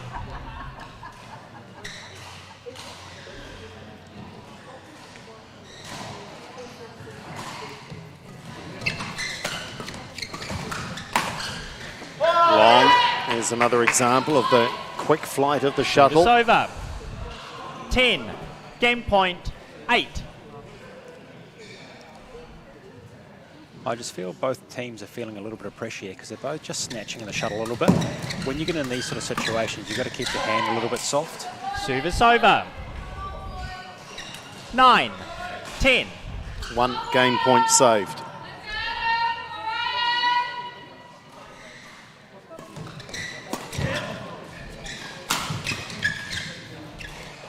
That started with a very good flick serve by this very 10 impressive all. 17-year-old. Shuttle's just slowed down a bit here because you see in between points Jack's trying to straighten the feathers out.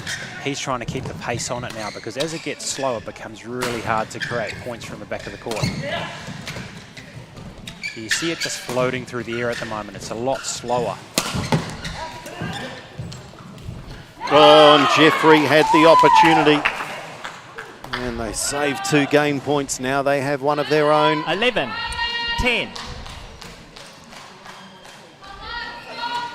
Well, I'm not sure whether it's the year of the Tiger, but it might be the night of the Tiger. Out. Service over. 11 all.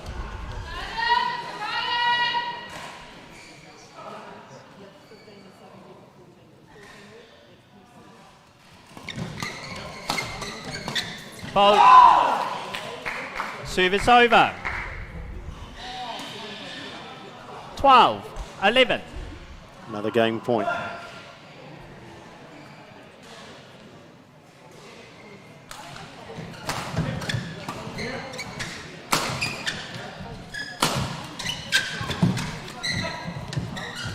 Oh, they were down 8-10 and they come back to win the opening game 13-11. Certainly one of the closer First game won matches by Tiger we've Brokers seen. Tigers 13-11. Nothing between these two. And Jeffrey and Tong, they'll be rueing having not taken one of those opportunities to lead. Bjorn Siegerman, he must be thinking this coaching lark's easy. There's nothing to this. Whatever he's saying to all of his players tonight, they're reacting in the best possible way. They just seem to be winning the important points at the moment. It is very, very close a lot of the way. But when it comes to the crunch, they are stepping up and winning the important ones. Playing without fear. I mean, you know, two youngsters here. They're all young. The oldest is Ryan Tong at 20 years of age, but Joshua at 19, Jack at 17. I mean, they're 2 youngsters here playing in the spotlight, and they look very comfortable. Well, it makes a big difference when your team's up 3-0 as well. It's interesting, what I can see at the moment is it seems to be when Jack comes forward, the Tigers seem to have control, but on the opposite end of the scale, when Ryan starts to step forward, that's when the Whales have control.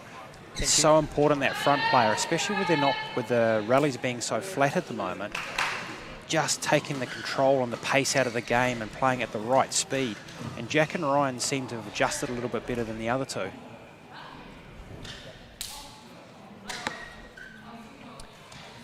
Second game, love or play.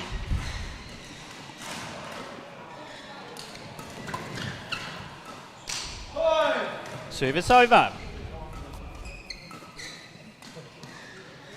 1 love.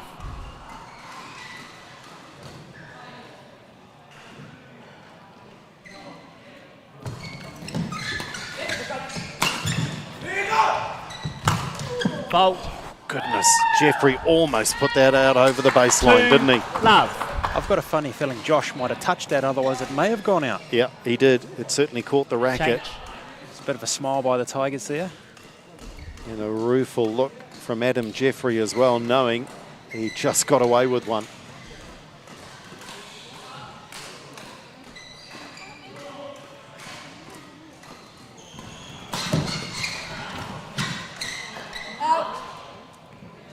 Service over.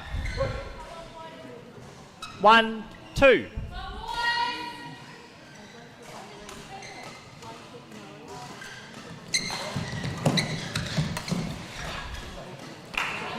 Service over. 3-1. It's a rare miscommunication there. They've been very much on the same page, the 2 Tigers.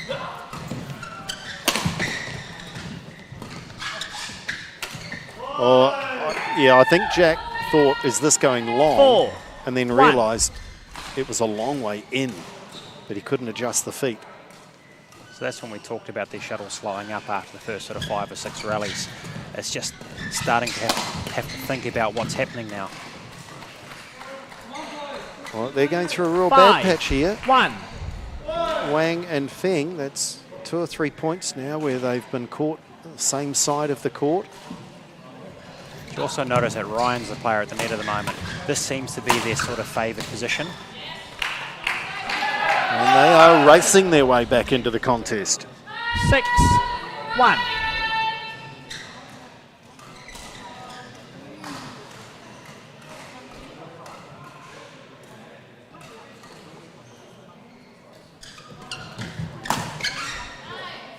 Service over. 2, 6.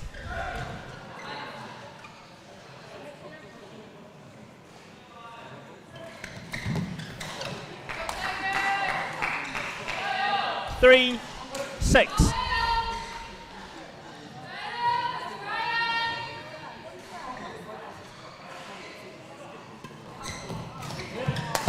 Oh, the opportunity.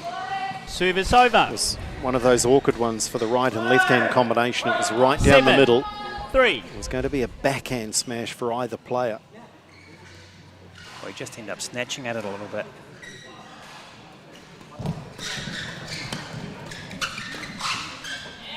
This is much improved, isn't it, from the Wales? Well, Ricky 8, Olsen-Siegerman likes 3. what she's seeing.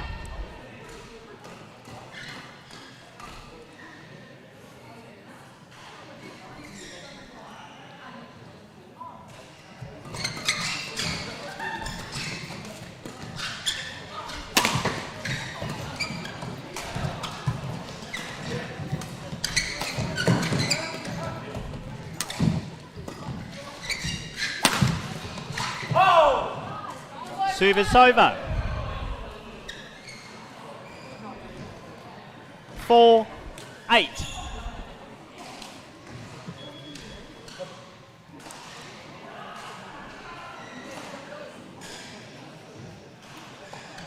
Out. Service over. Just cannot afford those sorts of mistakes 9, in the race to 4. 11.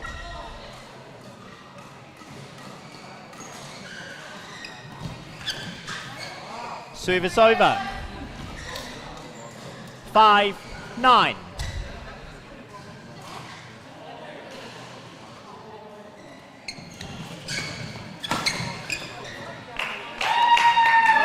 Service over. They've had the answers though, haven't they, in this game? Adam 10. Jeffrey Game and point. Ryan Tong. 5.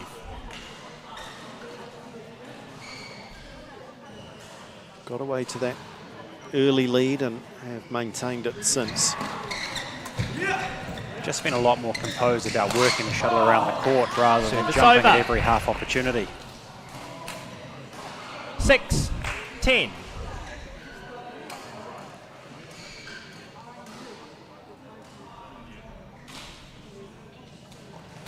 Oh dear, that kind of summed up that second game.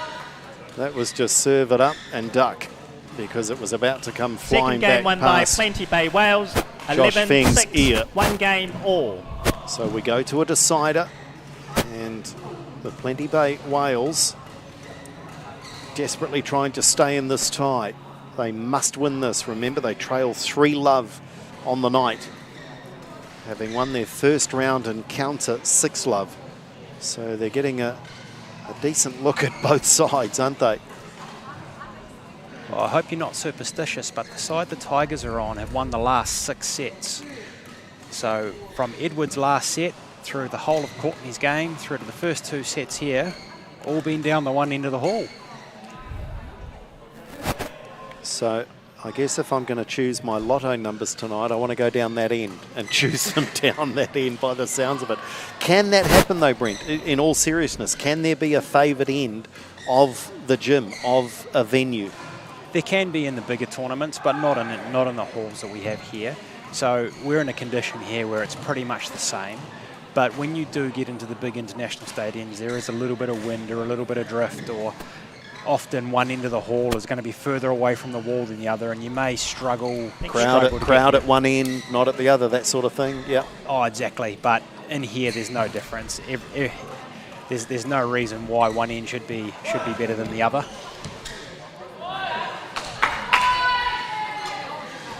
Final game. Love or play. Wales desperate here to stay afloat.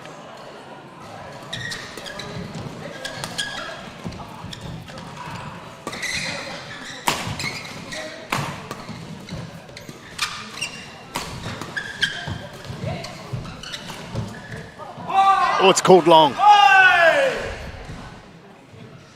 Gee, I thought initially the arm was going out to say on the line. We're starting to see some really good badminton, though. Players adjusting to the conditions now. Yeah. I wondered if they were questioning if it had a touched at him on the way past.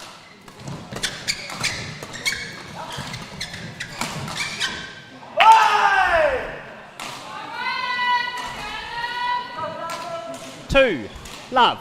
Ryan Tong is strutting around the place at the moment. Got their tails up.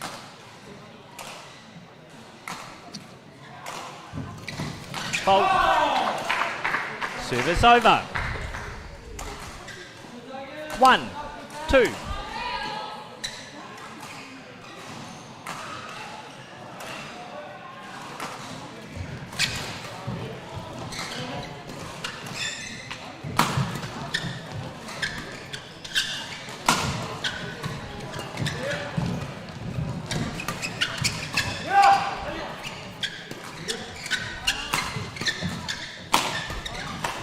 Oh, one of the best rallies of the night. Gee, there was some good play from both combinations there. Yeah, that was definitely one of the better rallies. 2 all. Great change of pace, change in angles, and ultimately come down to a really good read by Jack.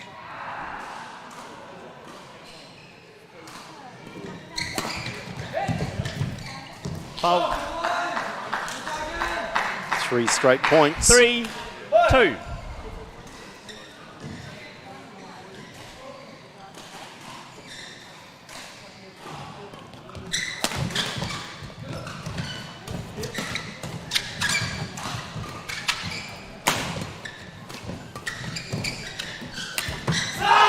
Oh, it's unfortunate. That one's off the frame. This is a most intriguing match now as Wang and Feng with 4 in a row edge clear.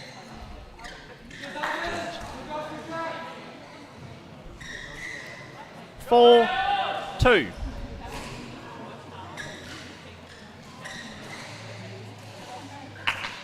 Play.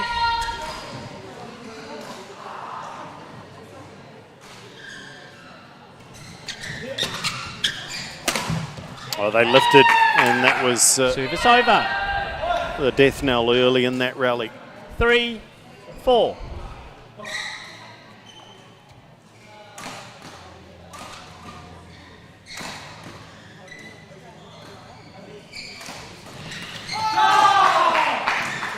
Service over. 5, 3.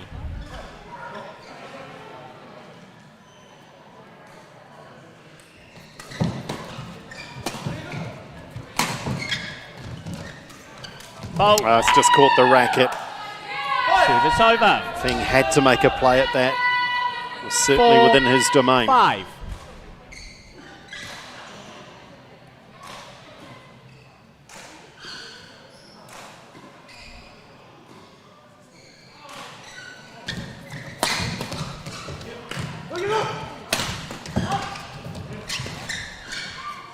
Well, initially it was good defence, but then the clears pushed too long.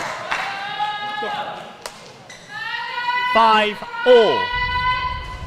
Quickly. Adam Jeffrey just wanting to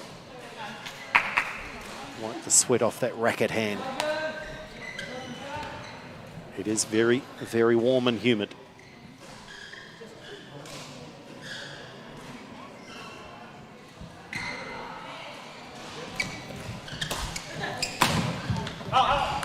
Just managing to get out of the way. 6, 5. We've seen a lot of points come in runs, isn't there? There's not a lot of to and fro. It's 3 points here, 3 points there. So could it be decided by whoever gets the run of points at the right time?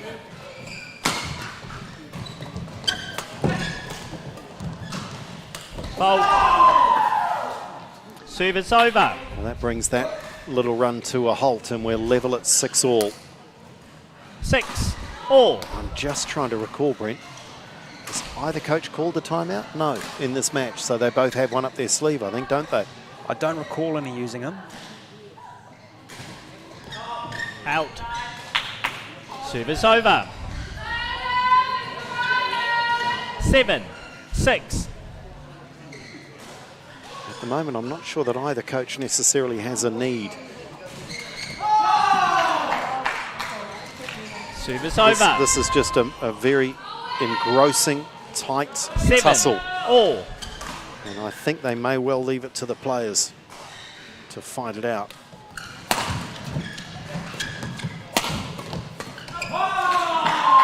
They had to scramble there, the Tigers. They were on the back foot from the serve. 8-7. Thought I saw Ricky reaching for the timeout, but she didn't.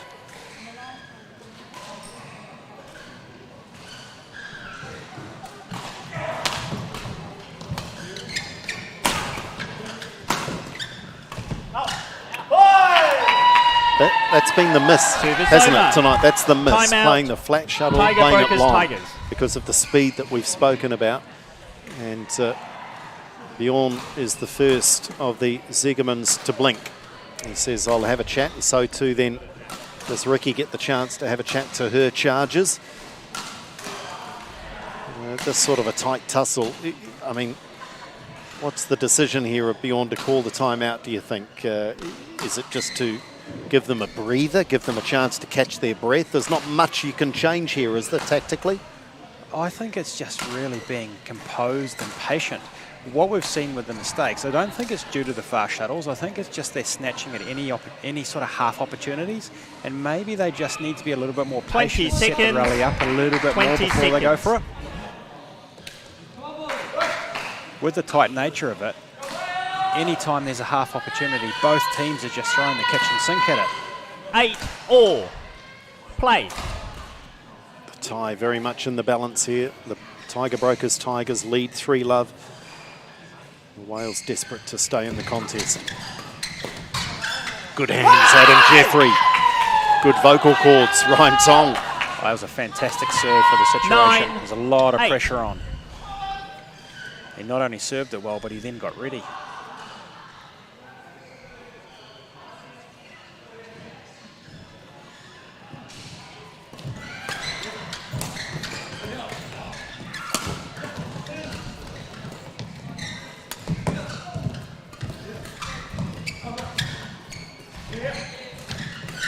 Oh, good coverage, Ryan Tong.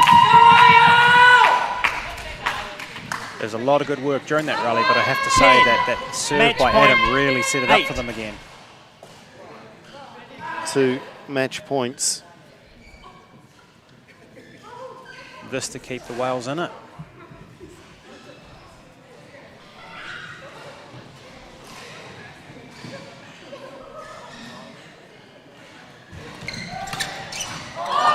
Goodness me, that's cruel, and yet that's the way the shuttle rolls sometimes. And the Plenty Bay Whales, they'll take it. Ryan Tong apologetic, but don't be too much in that fashion because they desperately needed that, and he's all smiles, isn't he? Match won by Plenty Bay Wales, 11-13, 11-6, 11-8. And that really is a really good comeback, and one that was backs to the wall stuff. And I guess we learn something new every night. You now know you don't back a whale into a corner because they will come out fighting. But really impressive. Very close match, though. 2 very good combinations. Yes, well played, and I think it was really that momentum shift and the good thinking towards the end of that third set. They really took their opportunities, but most of all, they were patient. And now over to Andrew for the interviews. Thanks, Brent. Well done, guys. Bit of emotion there at the end there, Ryan. You knew how important that was to keep your team in the tie. Yeah, I think like once we're down 3-0, it was kind of down. But for me and Adam, at least, I know that Adam and I both said, like, if anything, this makes us more, like, fired up. Because we weren't going to go out, like, 4-0, 5-0. No. has to take at least one game. So yeah, we did our best. Well, you inflicted that pain in the first round, so you know what it is to win 6 love, so I understand you don't want to be on the other end of it, but it does keep you alive, and it gives your teammates now, Adam, that hope, doesn't it? Because if you can get to 3-3, win a golden game, the night turns out pretty good. Yeah, for sure. Yeah, I'm quite, I'm confident in this next game, so hopefully it goes well, and then we can go down to the mixed and see how it goes, basically, yeah. And I saw you apologising for the net roll to win it. You're not really that sorry though, are you? I mean, in all seriousness, that's badminton. It happened on match point, but you take that, don't you? Because you get the good and the bad, don't you? We take all those. I don't feel bad at all. You know, it is what it is. It's part of the game. Get used to it. Oh dear, there's going to be a bit of ribbing, I think, between all of these players after this one. Well done, guys. Congratulations. Keeping the Wales very much in it. So Ryan Tong and Adam Jeffrey with a close fought win in the men's doubles. So they're alive, but they've got to keep winning. That means wins in the mixed and in the next match, the women's doubles, if they are to force a golden game. Stay with us.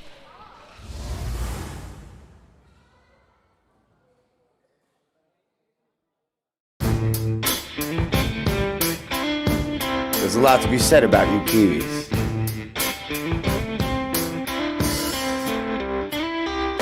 You like breaking new ground?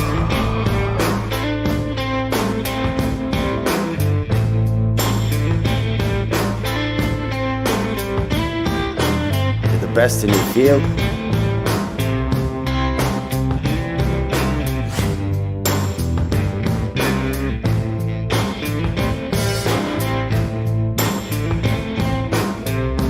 Stand up for what you believe in.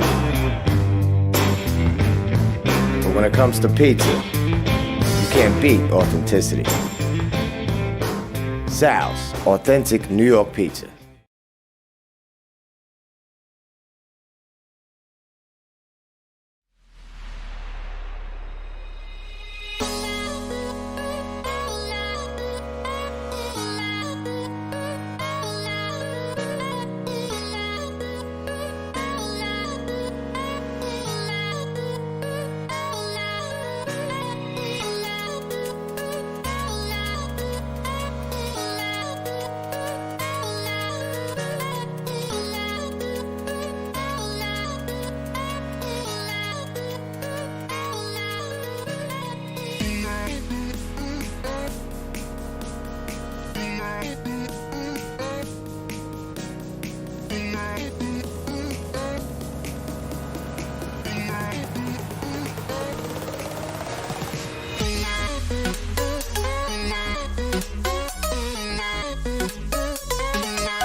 Welcome back into our coverage on Sky Sport Next of the Barfoot and Thompson New Zealand Badminton League, and it's a round 2 clash between the Tiger Broker Tigers and the Plenty Bay Whales, and it's delicately balanced now thanks to that hard-fought 3-game win in the men's doubles by the Whales. They keep it alive. Can they take it to 3-2 and then 3-3 and a golden game? Let's welcome our women's doubles combinations onto our show court here at the Badminton North Harbour Centre on a fairly hot and humid Tuesday night. Adam Jeffrey saying at the end of that men's doubles that he is full of confidence that they can win the remaining 2 fixtures. He will play in the final match in the mixed alongside Shauna Lee. So if they are to drag this one out of the fire, then they are relying very much on Shauna Lee playing in both of these remaining 2 matches. And please. They'll be pretty tough to roll here. Heads or tails? Tails, heads, sure. Tails. You serve. Who's the receiver? Okay, which end? This side, sure. And this is where Brent Miller, alongside in commentary, this is where I think we might see the biggest impact with the loss of Anona Pack not playing tonight. And that's no disrespect at all to Courtney Trillo, but she's very much a single specialist. And she comes in to play alongside Rowan Apalasuk. Here's Jasmine Ing, though, who will partner Shauna Lee. 24 years of age. Look at that women's doubles ranking of 5. She knows her way around the doubles court, that's for sure. Rowan Apalasuk doesn't have a ranking in women's doubles, but really that's just a consequence of her age and the lack of tournament play last year. But she is very accomplished in both doubles and mixed. And she looks like she's got the game face on. She's certainly got the hairdo to match, hasn't she, tonight? The Tigers by name and Tigers by colour in the hairdo. Courtney Trillo, I mentioned, single specialist. And the key here might be how quickly they can gel as a combination, because Shauna Lee, who we just see now to the right of frame, is ready to play. Equally at home on the doubles court as she is in the singles. Is that a fair description, Brent, that the Tigers may struggle here purely based on combination, that Courtney's not often playing in a doubles match? Yeah, I think Rowan hasn't played with anyone except for Anona this far in the league. So I think it'll be a big difference going in and playing with Courtney, just having different strengths and different agreements around the court. But I think the ace in the pack here is Shauna. If she can turn up and put in a good effort, then I think that the Wales are going to be really, really tough to beat. But in saying that, Courtney will be full of she's in great confidence. Form. Yeah, she's in great form. Especially after that singles. Yeah, as I say, I merely describe the nature of the match. Ladies and gentlemen, the respective backgrounds of the right, players. Tiger Broker Courtney Tigers, is in great form. represented by Rana Apeliso, Courtney Trillo. And on my left, Plenty Bay Wells, represented by Shana Lee, Jasmine Ng. Tiger Broker Tigers to serve. Ronnie Apeliso to Shana Lee. Level, play.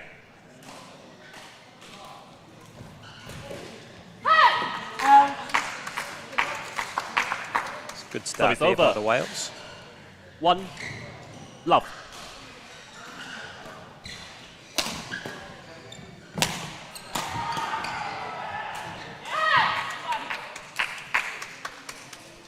Two love. As we progress through this one, Brent, I might get you just to give your thoughts on the shift, the transition from singles to doubles, and just how big a shift that can be.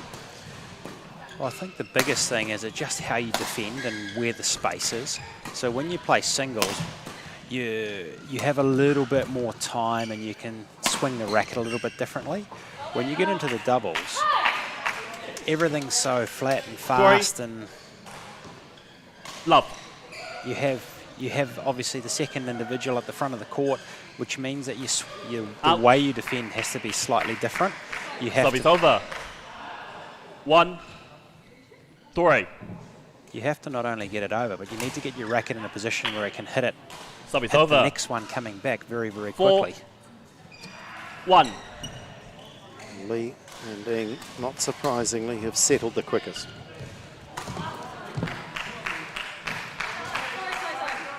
Service over. 2, 4.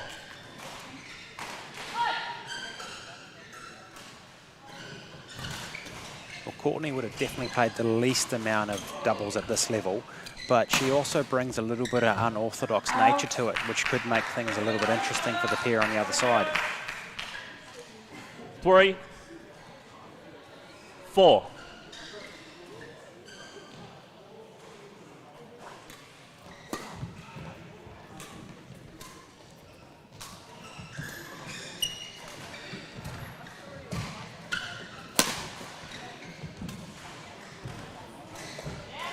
Well, that was possibly the softest rally over. of the night.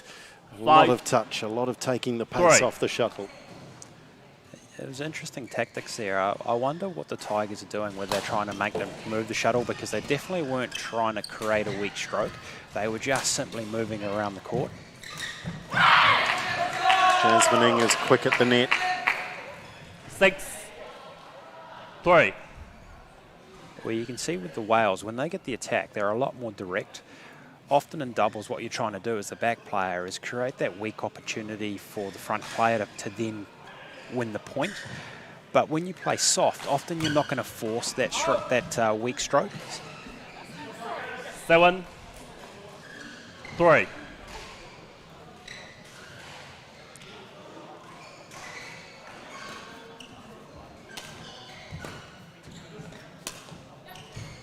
Oh.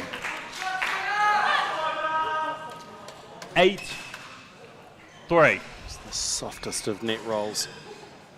Maybe the lucky end's changed.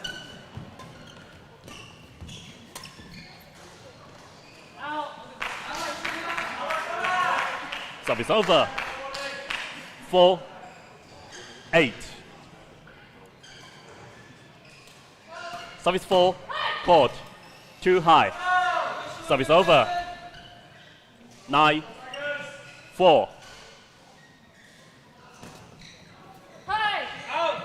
In complete control here. 10. Game point. It's not a surprise given the relative rankings and experience of the two combinations. It's nice though, straight down the middle. Service over. 5, 10.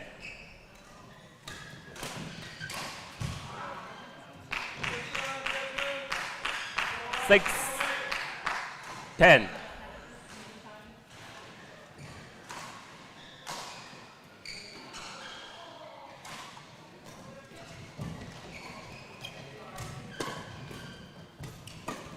That's long. Game. In these conditions with these shuttles, as soon as you play that flat shuttle First game won with by too much Plenty pace, Big Wells. it's going to go long. 6. So the comeback continues. And a reminder that we could be headed to that board if we finish at 3-3. The Golden Game board was used once in the first round, and the Tigers, of course, winning in a most exciting Golden Game over the Starship Rockets. So is that going to come into play later tonight? Coaches get the chance to withdraw games off the board until there is one left. And then they play one game to 11 to decide. In the event of a Golden Game, it's 2 points for the team that wins, and 1 goes to the losing team. If either team can win without going to a Golden Game, they take all 3 points. And certainly, on the evidence of that first game, Brent, it looks like it's going to go down to the wire in the mixed. Yeah, the Plenty Bay Whales looked really sharp in that game. They just knew what their role was and what they were looking for, whereas I think the Tigers are still trying to work out where each player fits in the grand scheme of things. 20 seconds.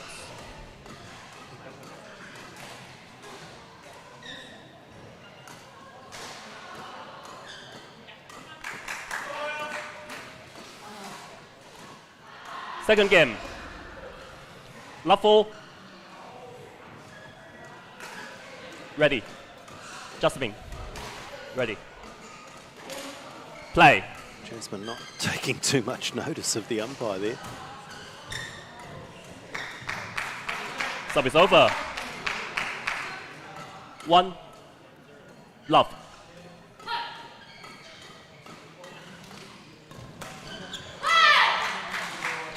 Service over. 1. It's an interesting for Rowan as well. She almost becomes the leader in this team.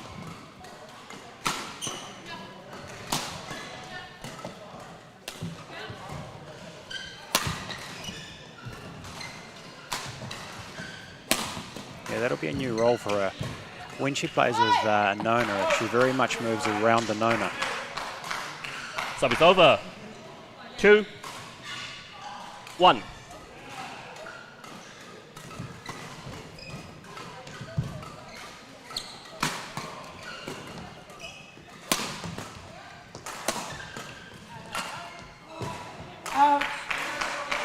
That's where Courtney won't mind that sort of a rally, just playing with some power from the back of the court.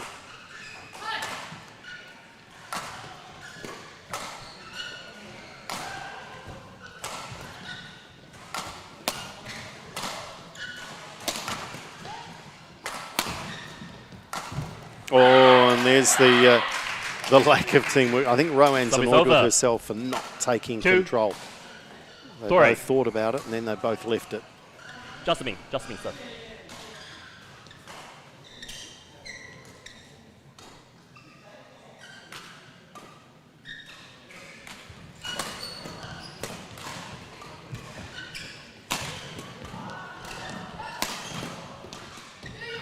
Oh, nice. Courtney Trillo with that touch. Took her to victory in the women's singles earlier tonight. 2.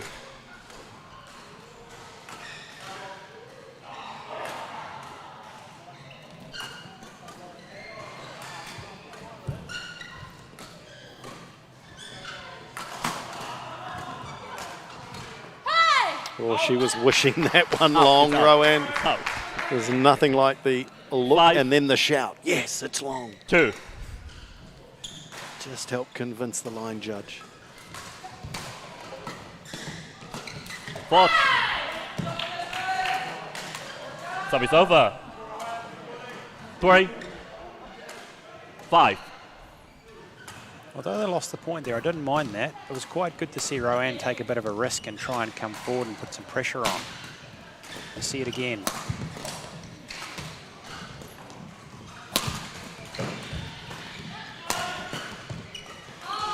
And certainly they're most comfortable, aren't they, with Rowan forward and with Courtney sitting on that baseline. 6. I suspect that's the game plan they've spoken about. Plenty big wells, time out. And Ricky Olsen-Siegerman, I think, has recognised that there's just a bit of an edge here for the Tiger Brokers Tigers.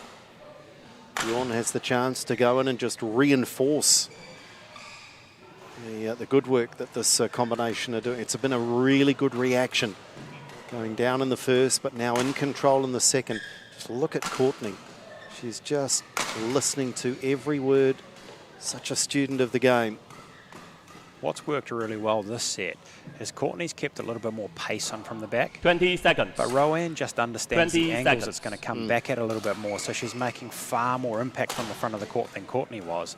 But Courtney's also making much more impact from the back of the court than Rowan was. 3.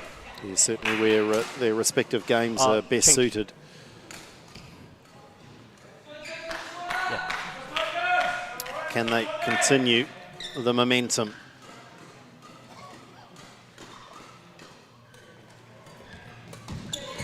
Oh, lovely touch. That was like a double specialist, that's for sure.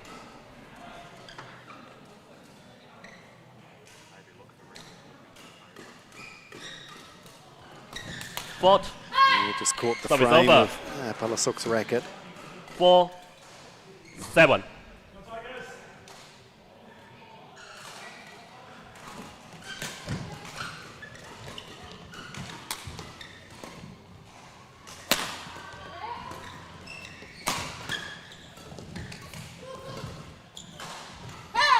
Just thinking, Brent, they've taken the power away from Lee and Eng, haven't they? I don't recall Shauna Lee playing too aggressively this game. She's just not been allowed to.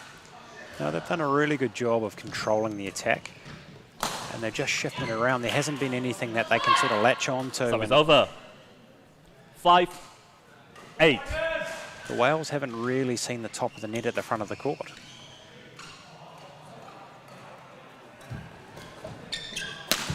Oh, just snatching at that one. It's a bad miss. 6. 8. It's definitely where they wanted it.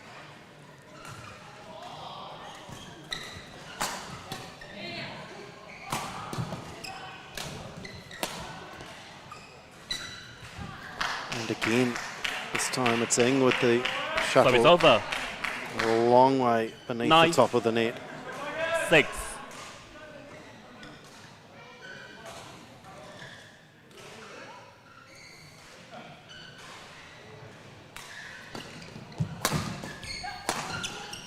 Oh, look at the tactics. Flick serve so they 10. get a lift, and Game point. Courtney Trillo was ready to 6. bring the power.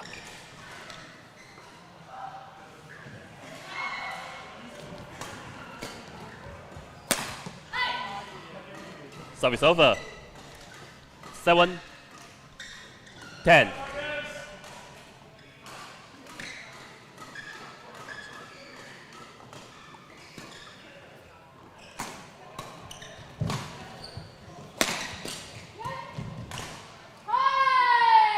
And they do level it up.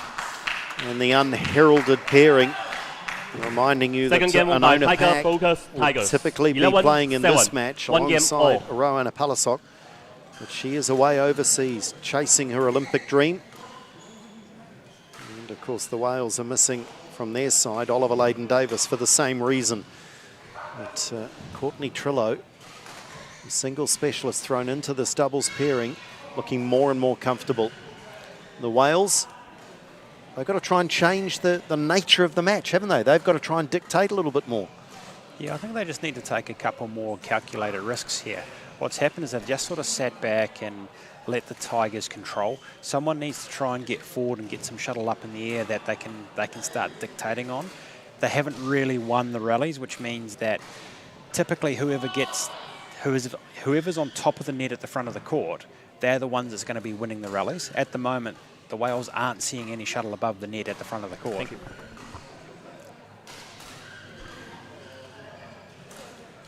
This will be fascinating.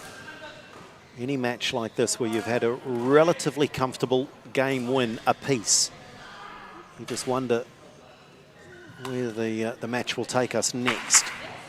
Final game. Will one team dominate, Muffle. or do we see them go point for point Play. in the race to 11?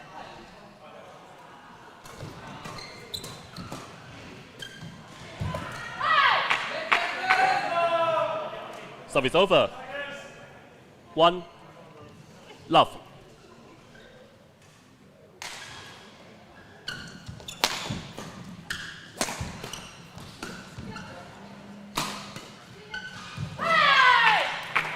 Well, first 2 points of this game, we've just seen the 2. inexperience in the combination from the Tigers. And I think what was also noticeable, Brent, is we've seen a bit of power immediately off the racket of Lee. Yeah, definitely. I think that I was about to say the Tigers had worked out what each of their roles was, and now we just see a little bit of indecision.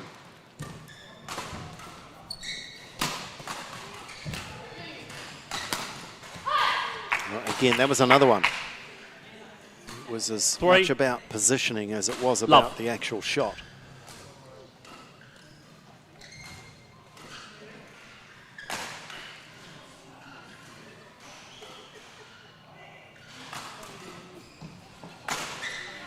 Nice Service return, that over. 1, 3.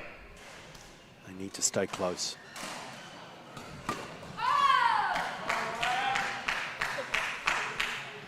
Two, 3. It's just the instinctive, quick hands, the hand-eye coordination from Palasok. Oh, it's knowing the angles as well. Service over. 4, 2.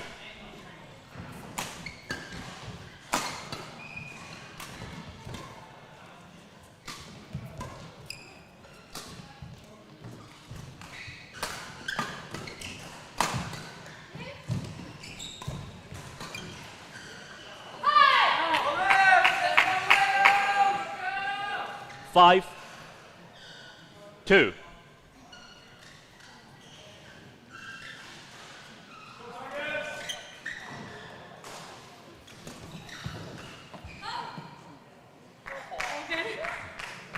Service over.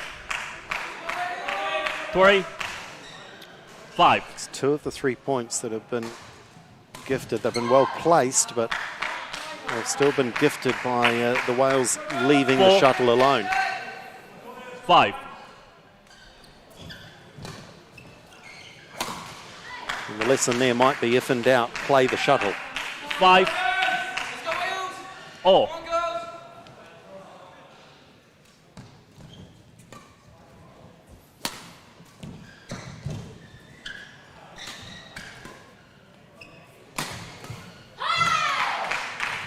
Big momentum shift there. 6. 5.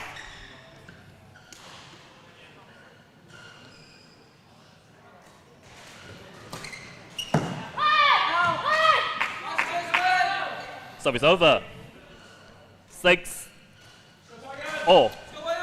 Balanced right on the knife edge.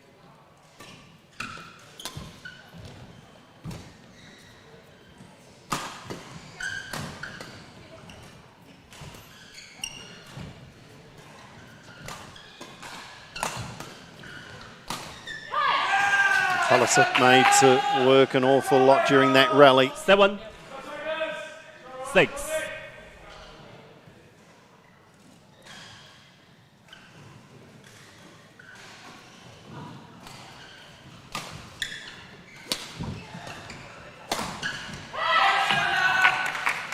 And now another surge, 8. another shift. This 6. time it's the Wales surging towards that finish line. Tiger, Broker, Tigers. Time out. It'll just be halted momentarily anyway by the timeout called by Bjorn with the Tiger Brokers Tigers, just wanting to have a chat about it, see if he can affect the momentum here. Well, I think there the Wales were just playing in the right area of the court. They had pace on, they're getting length on, they weren't giving anything away that was easy for the Tigers to attack. I get the feeling the Tigers just really need to play a little bit more length here and just try and challenge them to get the attack back. 20 seconds. 20 seconds. So the Plenty Bay Wales have done a really good job of 8, pinning Roanna Palisok to 6. that baseline when they get the opportunity. They've kept her away from the front of the court.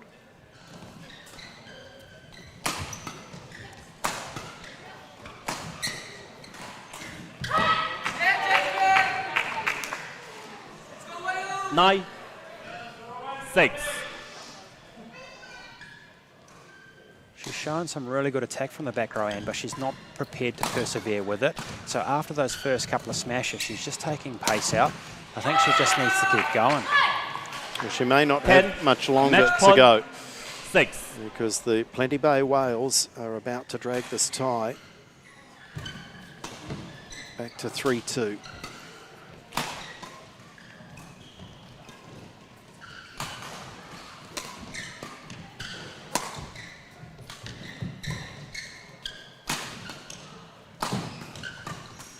And there's the better combination. Trillo at the back, Palisok at net. 7, 10. They just need one more here and it puts the nerves jangling a little, but they can't do it. The Wales stay alive. And this one will go to the mixed doubles. And coming into this one, based on rankings and experience, it always looked to be the case. But Tiger Brokers Tigers made a really good fight of it, didn't they? Match won by Plenty Bay Wales. Inexperienced. 11-6, 7-11, 11-7. In doubles, but stepping up in the absence of an owner pack, and they took them to the limit. But credit Shauna Lee and Jasmine Ng, Brent Miller, they were good enough.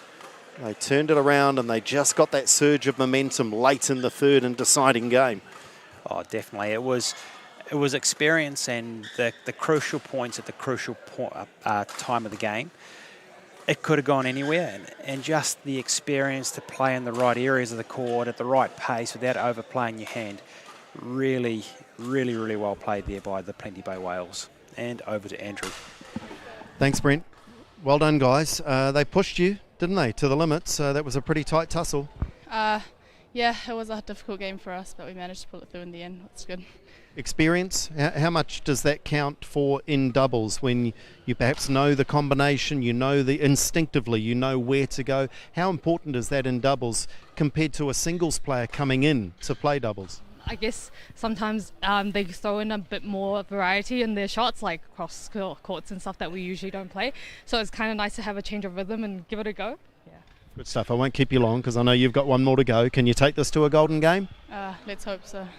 Well done on that win, and good luck in the mixed doubles coming up. So we are going to the final match, 3-2. It's all to play for. Can the Plenty Bay Whales win 3 in a row? Because the Tiger Brokers Tigers did to start the tie. It's the mixed coming up next.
We bring you continued coverage on Sky Sport Next of the Barfoot and Thompson New Zealand Badminton League. All of the information, nzbadmintonleague.com.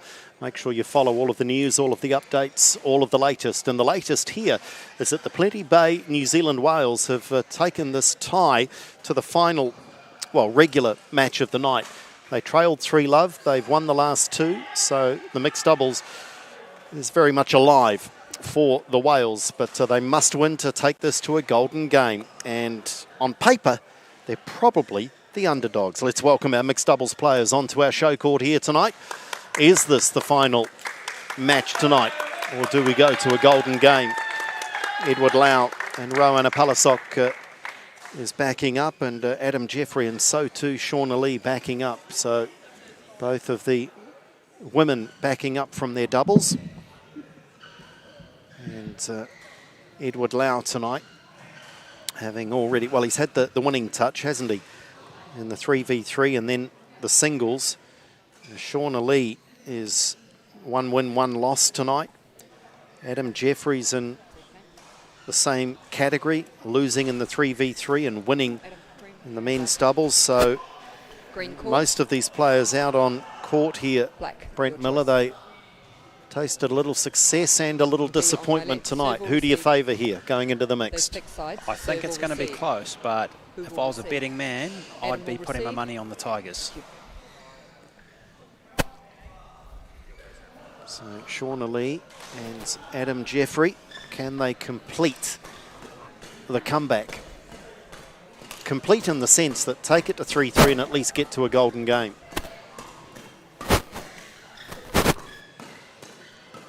There is a Shauna Lee again. We've just seen her in the doubles, starting to find some form. She was out of sorts in the singles and simply outplayed by Courtney Trillo earlier tonight. But she is ranked number 2 in the country in mixed.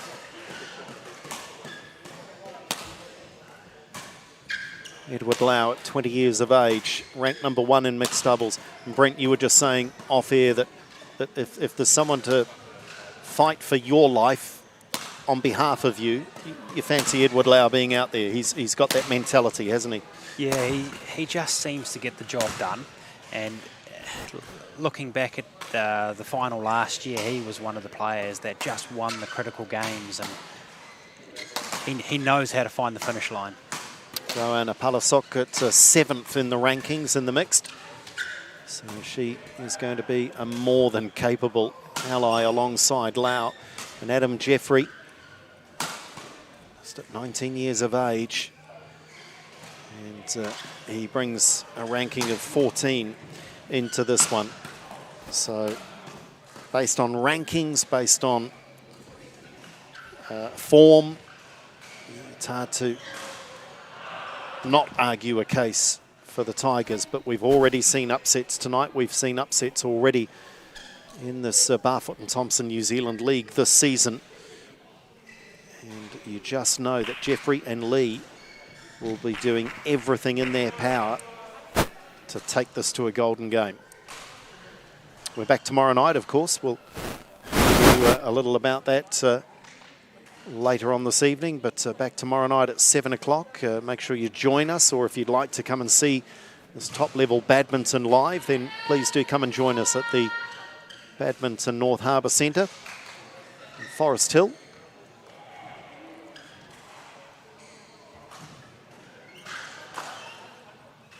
Everything to play for now.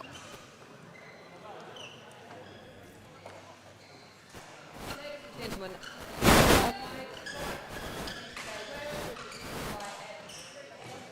We've got that dodgy headset back again. There's some interference on that. So Trish Gubb just going through the introductions. The formalities conclude and the bell rings and the fight begins.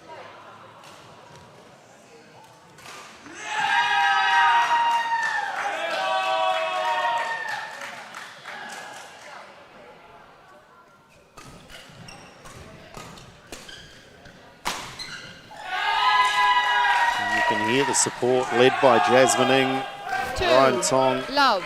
Andy Rouse. This is where teammates become important. They can be the difference, the cheerleading.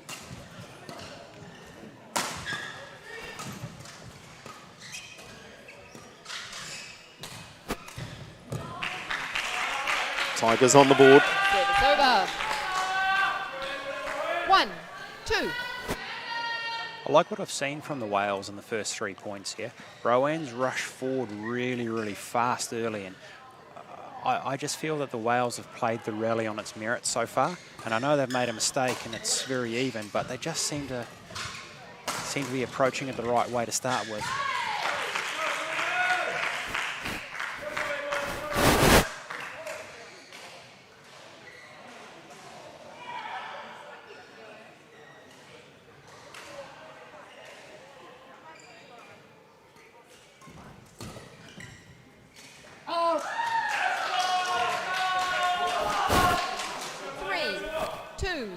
Certainly do their best to take that energy away from Lau as well by leading.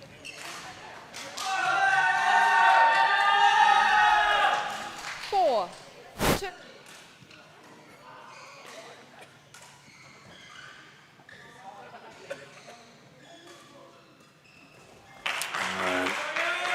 They're The cheap points that they cannot afford to give away, though. They are just magnified in the race to 11. Yeah, look at the difference. Lau plays a winner, bit of power, bit of energy. He's up on his toes.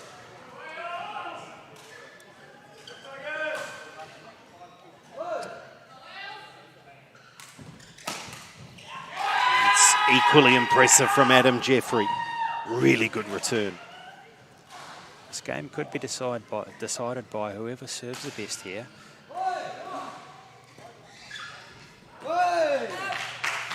Well, good timing, Brent. Another service error.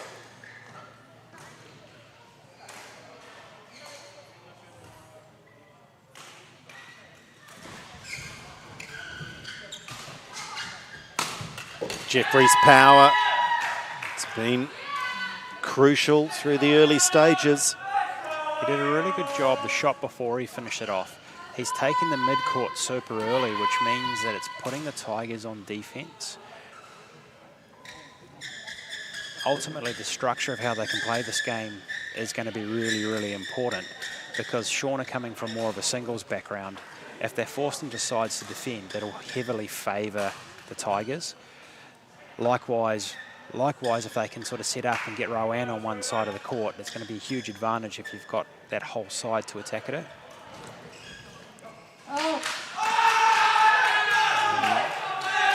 Unforced errors, whether it's on serve or at any stage during a rally, are perhaps the telling difference here in this first game.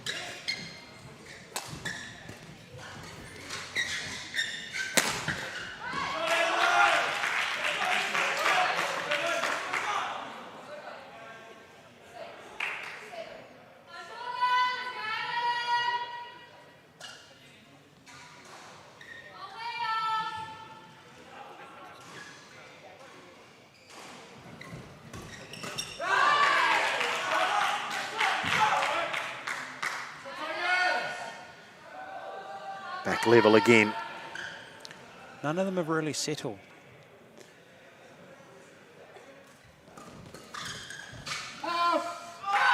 Adam Jeffrey is playing a quite brilliant match so far. Really looks focused.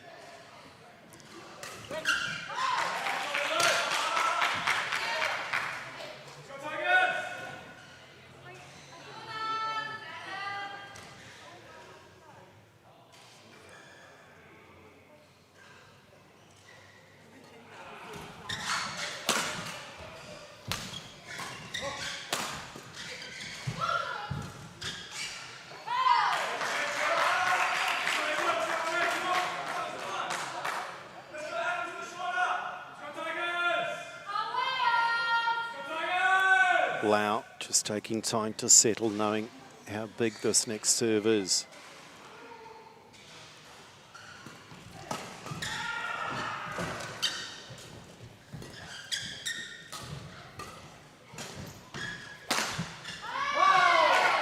It's good. Shauna Lee took a tumble midway through that rally. She's just checking the floor now. I think they're going to just take time to dry the court surface. She just looked a little uncomfortable. I think she's okay. Just maybe took a little bump on the hip when she went down. It's the last thing you want, especially facing game point, is to just lose the confidence in your footing. But game point it is now for the Tigers.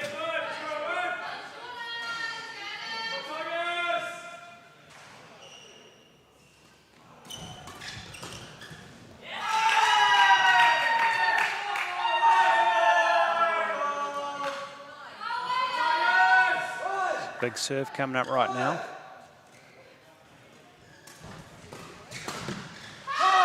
Oh, it's good. Lau the winner, and they take the first game in very, very close fashion, but take it they do.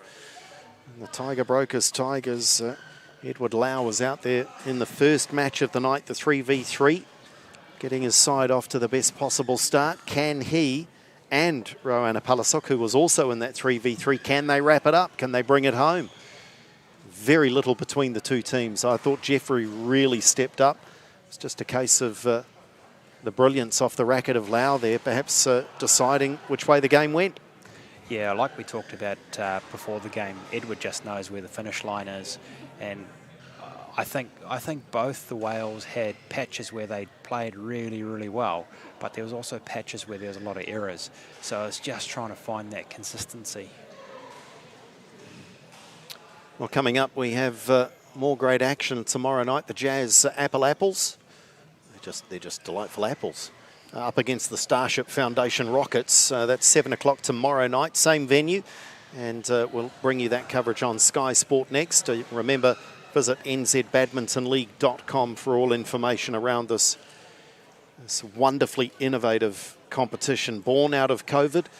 And I think, Brent, here to stay. Oh, definitely.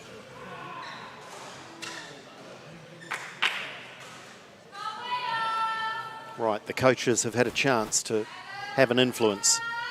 Now the players go back to work. Second game. Love all. Play.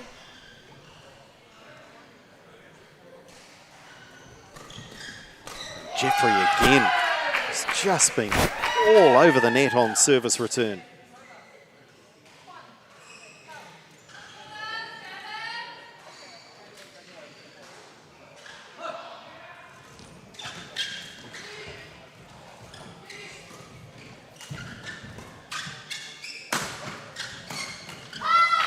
Good concerted attack from the Tigers.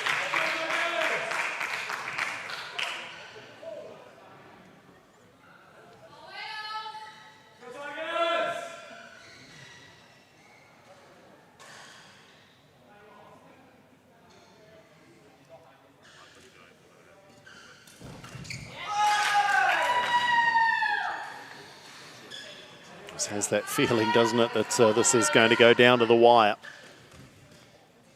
Yeah, whoever can get that run of points right at the end of the set is going to come up with the win.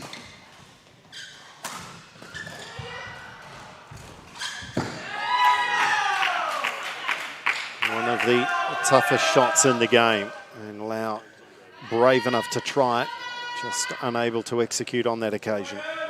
I think he knew he was in a bad spot there and was playing something a tad ambitious.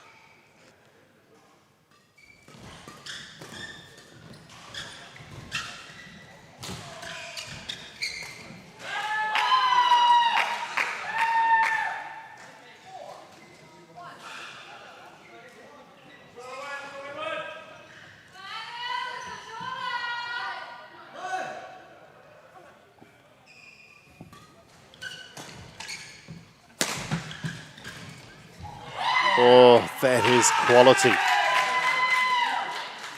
The racket has to be in position so quickly. You can just see the Plenty Bay Whales this set. They're just getting into their sort of favoured formation very, very quick, and they're making good decisions with the attack. They're not overplaying their hand. They're really looking to set each other up a lot more. It's caught the line. That was another good example, though. It's a really good attack from Adam because he's not trying to hit the winner from the back. He's setting up Shauna. We're in control of the second game. And you think they have to be hot favourites in the race to 11 now to take this to a decider.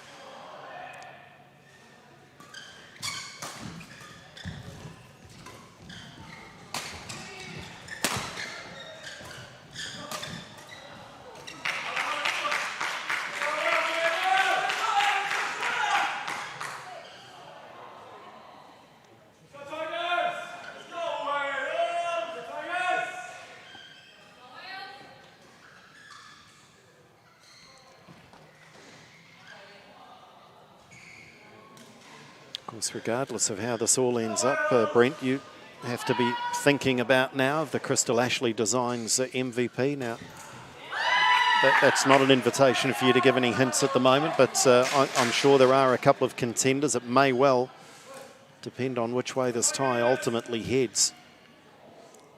Yeah, I think we've seen some really outstanding performances. But ultimately it's going to come down to where this game ends up and whether we end up playing a seventh match or not. Okay, well, there's a hint. There's a hint as to the thinking from our judge. Great to have Crystal Ashley Designs support again this year.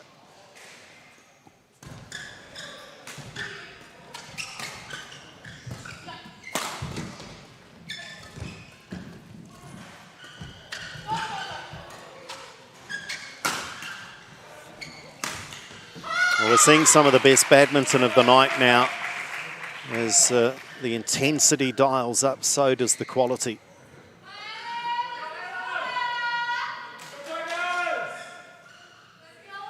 It's just that tantalising gap at the moment, isn't it? If the Tigers can just narrow it now, they're right back in it.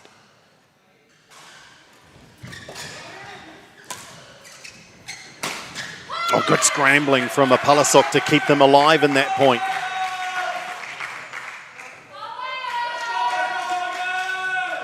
They'll get a little breather here. Both combinations, I think, are glad of it. Palasok having dived full length to scramble that shuttle back over.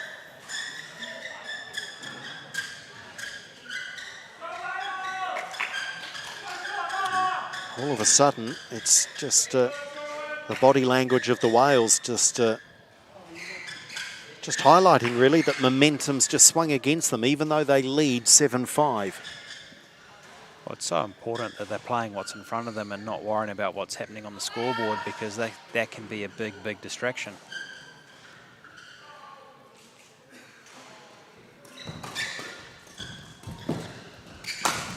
Lau, always favourite when he has that much time to elevate. It's an intercept there by Rowan that really created that point.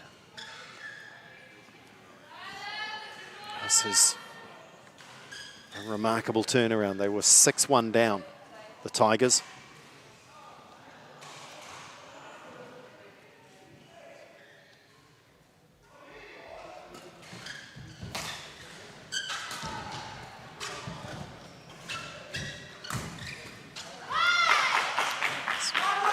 Another one of those unforced errors at a most inopportune time.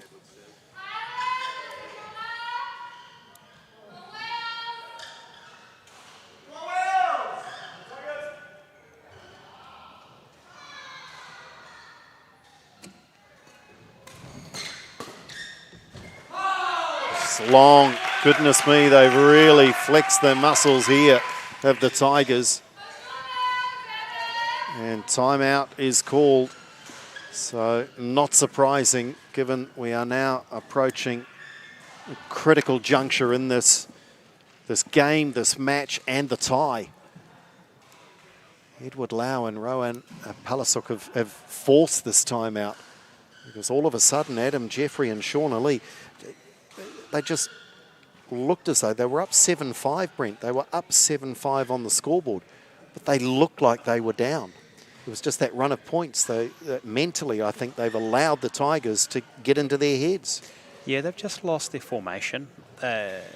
We talk a lot about agreements and knowing what your role is on the court when you're in certain places, and they just look a little bit lost at the moment.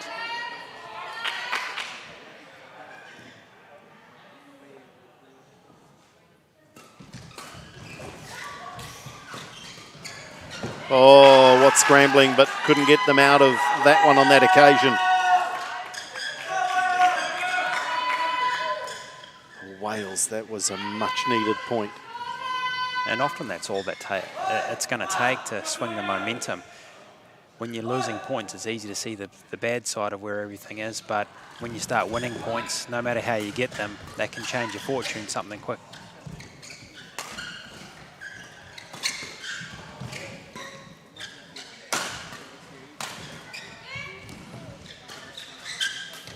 Oh, great stuff. Lau drops that one into the net and the Wales edge ahead.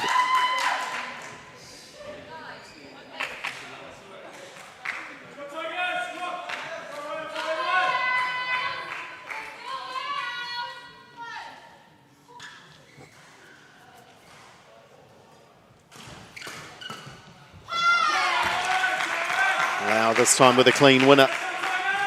Clutch moments. Who has the nerve?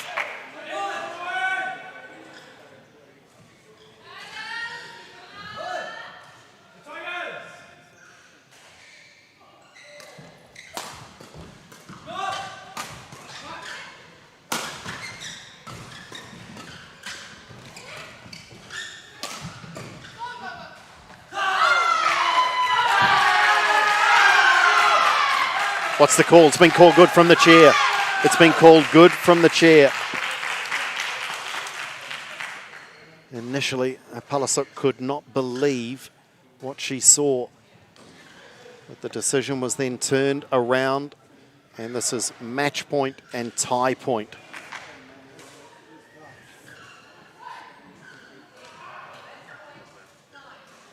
Lee and Jeffrey have to put that out of their minds. Oh, not for long though. They were done a huge favour there by Palasuk.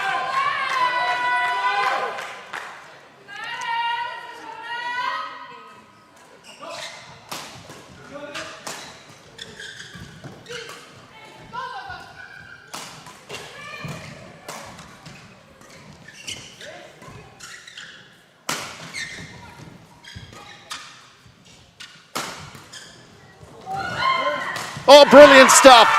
Incredible play from both combinations. And now Jeffrey and Lee have a game point. This is stunning.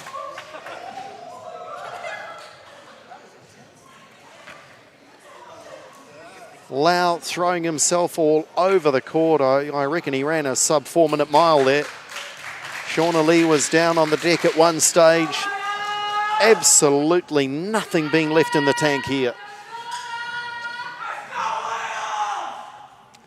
A big serve coming up right now. And the Tigers are making them wait. And I'm not surprised with the intensity in that rally. They need every moment they can to regather. Game point now off the racket of Shauna Lee. Oh, and Lau gets the net roll.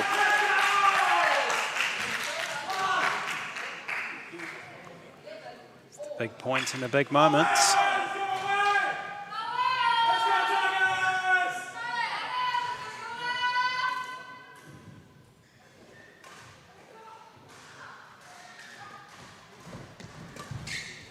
Oh, it's long.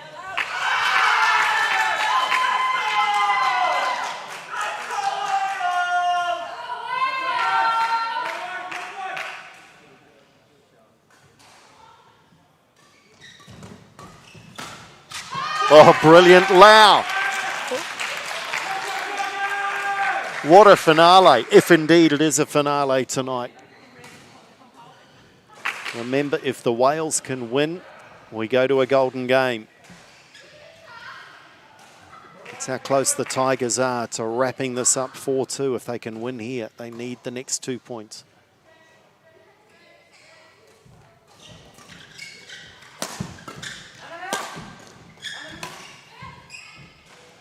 Lau lets it go. Lau is brave and Lau is right.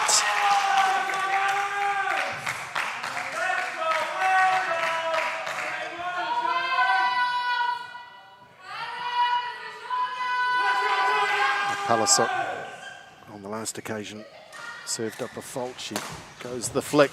Oh, and Jeffrey puts it into the net and the Tigers win it. What drama, what excitement, what badminton, what tension.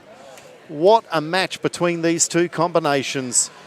Well, we said that Lau has the X factor, Rowan Palasuk as well. They both had their game faces on. Wonderful performance though, and that's really tough on the Whales. Lee and Jeffrey, a superb performance, but ultimately they go down in straight games, and that wraps the tie up for the Tigers with an 11-8, 14-12, and they win it 4-2. We'll catch up with our winning combination, and we will also present the Crystal Ashley Designs MVP. But Brent, your thoughts on a thrilling mixed doubles? Almost a pity that it didn't go the distance. Oh, look, it was really come down to the performance under pressure there, and the Tigers just seemed to get the run of points at the right times.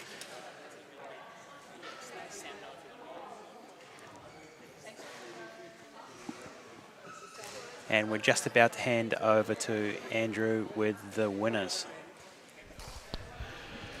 Thanks, Brent. Congratulations, guys. There must be something special to be playing in those matches when everything's on the line. Every time you play in one, you just get a little better at it and you understand what's required. I wouldn't say it's better to be playing in such a pressuring game, but it's definitely an experience. You love it, don't you, Edward? I mean, the excitement, the drama, you love those moments? Yeah, this is why we play, and there's even more pressure when your team was leading 3-0, and then you don't want them to have a good comeback, so yeah. Well, that's 2 wins out of 2 now. The first one was Golden Game, of course, in the first round, but sets you guys up nicely, doesn't it? You can start to think about the final now. Is that what you start to think about, or are there still more matches to play? You're not getting ahead of yourself? We're still really early into the tournament, so we're not really thinking of the finals. We're just thinking one match at a time, one game at a time, so yeah. Well done. It's the right approach. Congratulations. Thrilling win. Well done, guys. So Edward Lau and Rowan Apalasuk taking out the mixed doubles. Now time to present Crystal Ashley Designs MVP. And congratulations, Courtney, taking that out with a marvellous win. Where does that win tonight over Shauna rank in your career?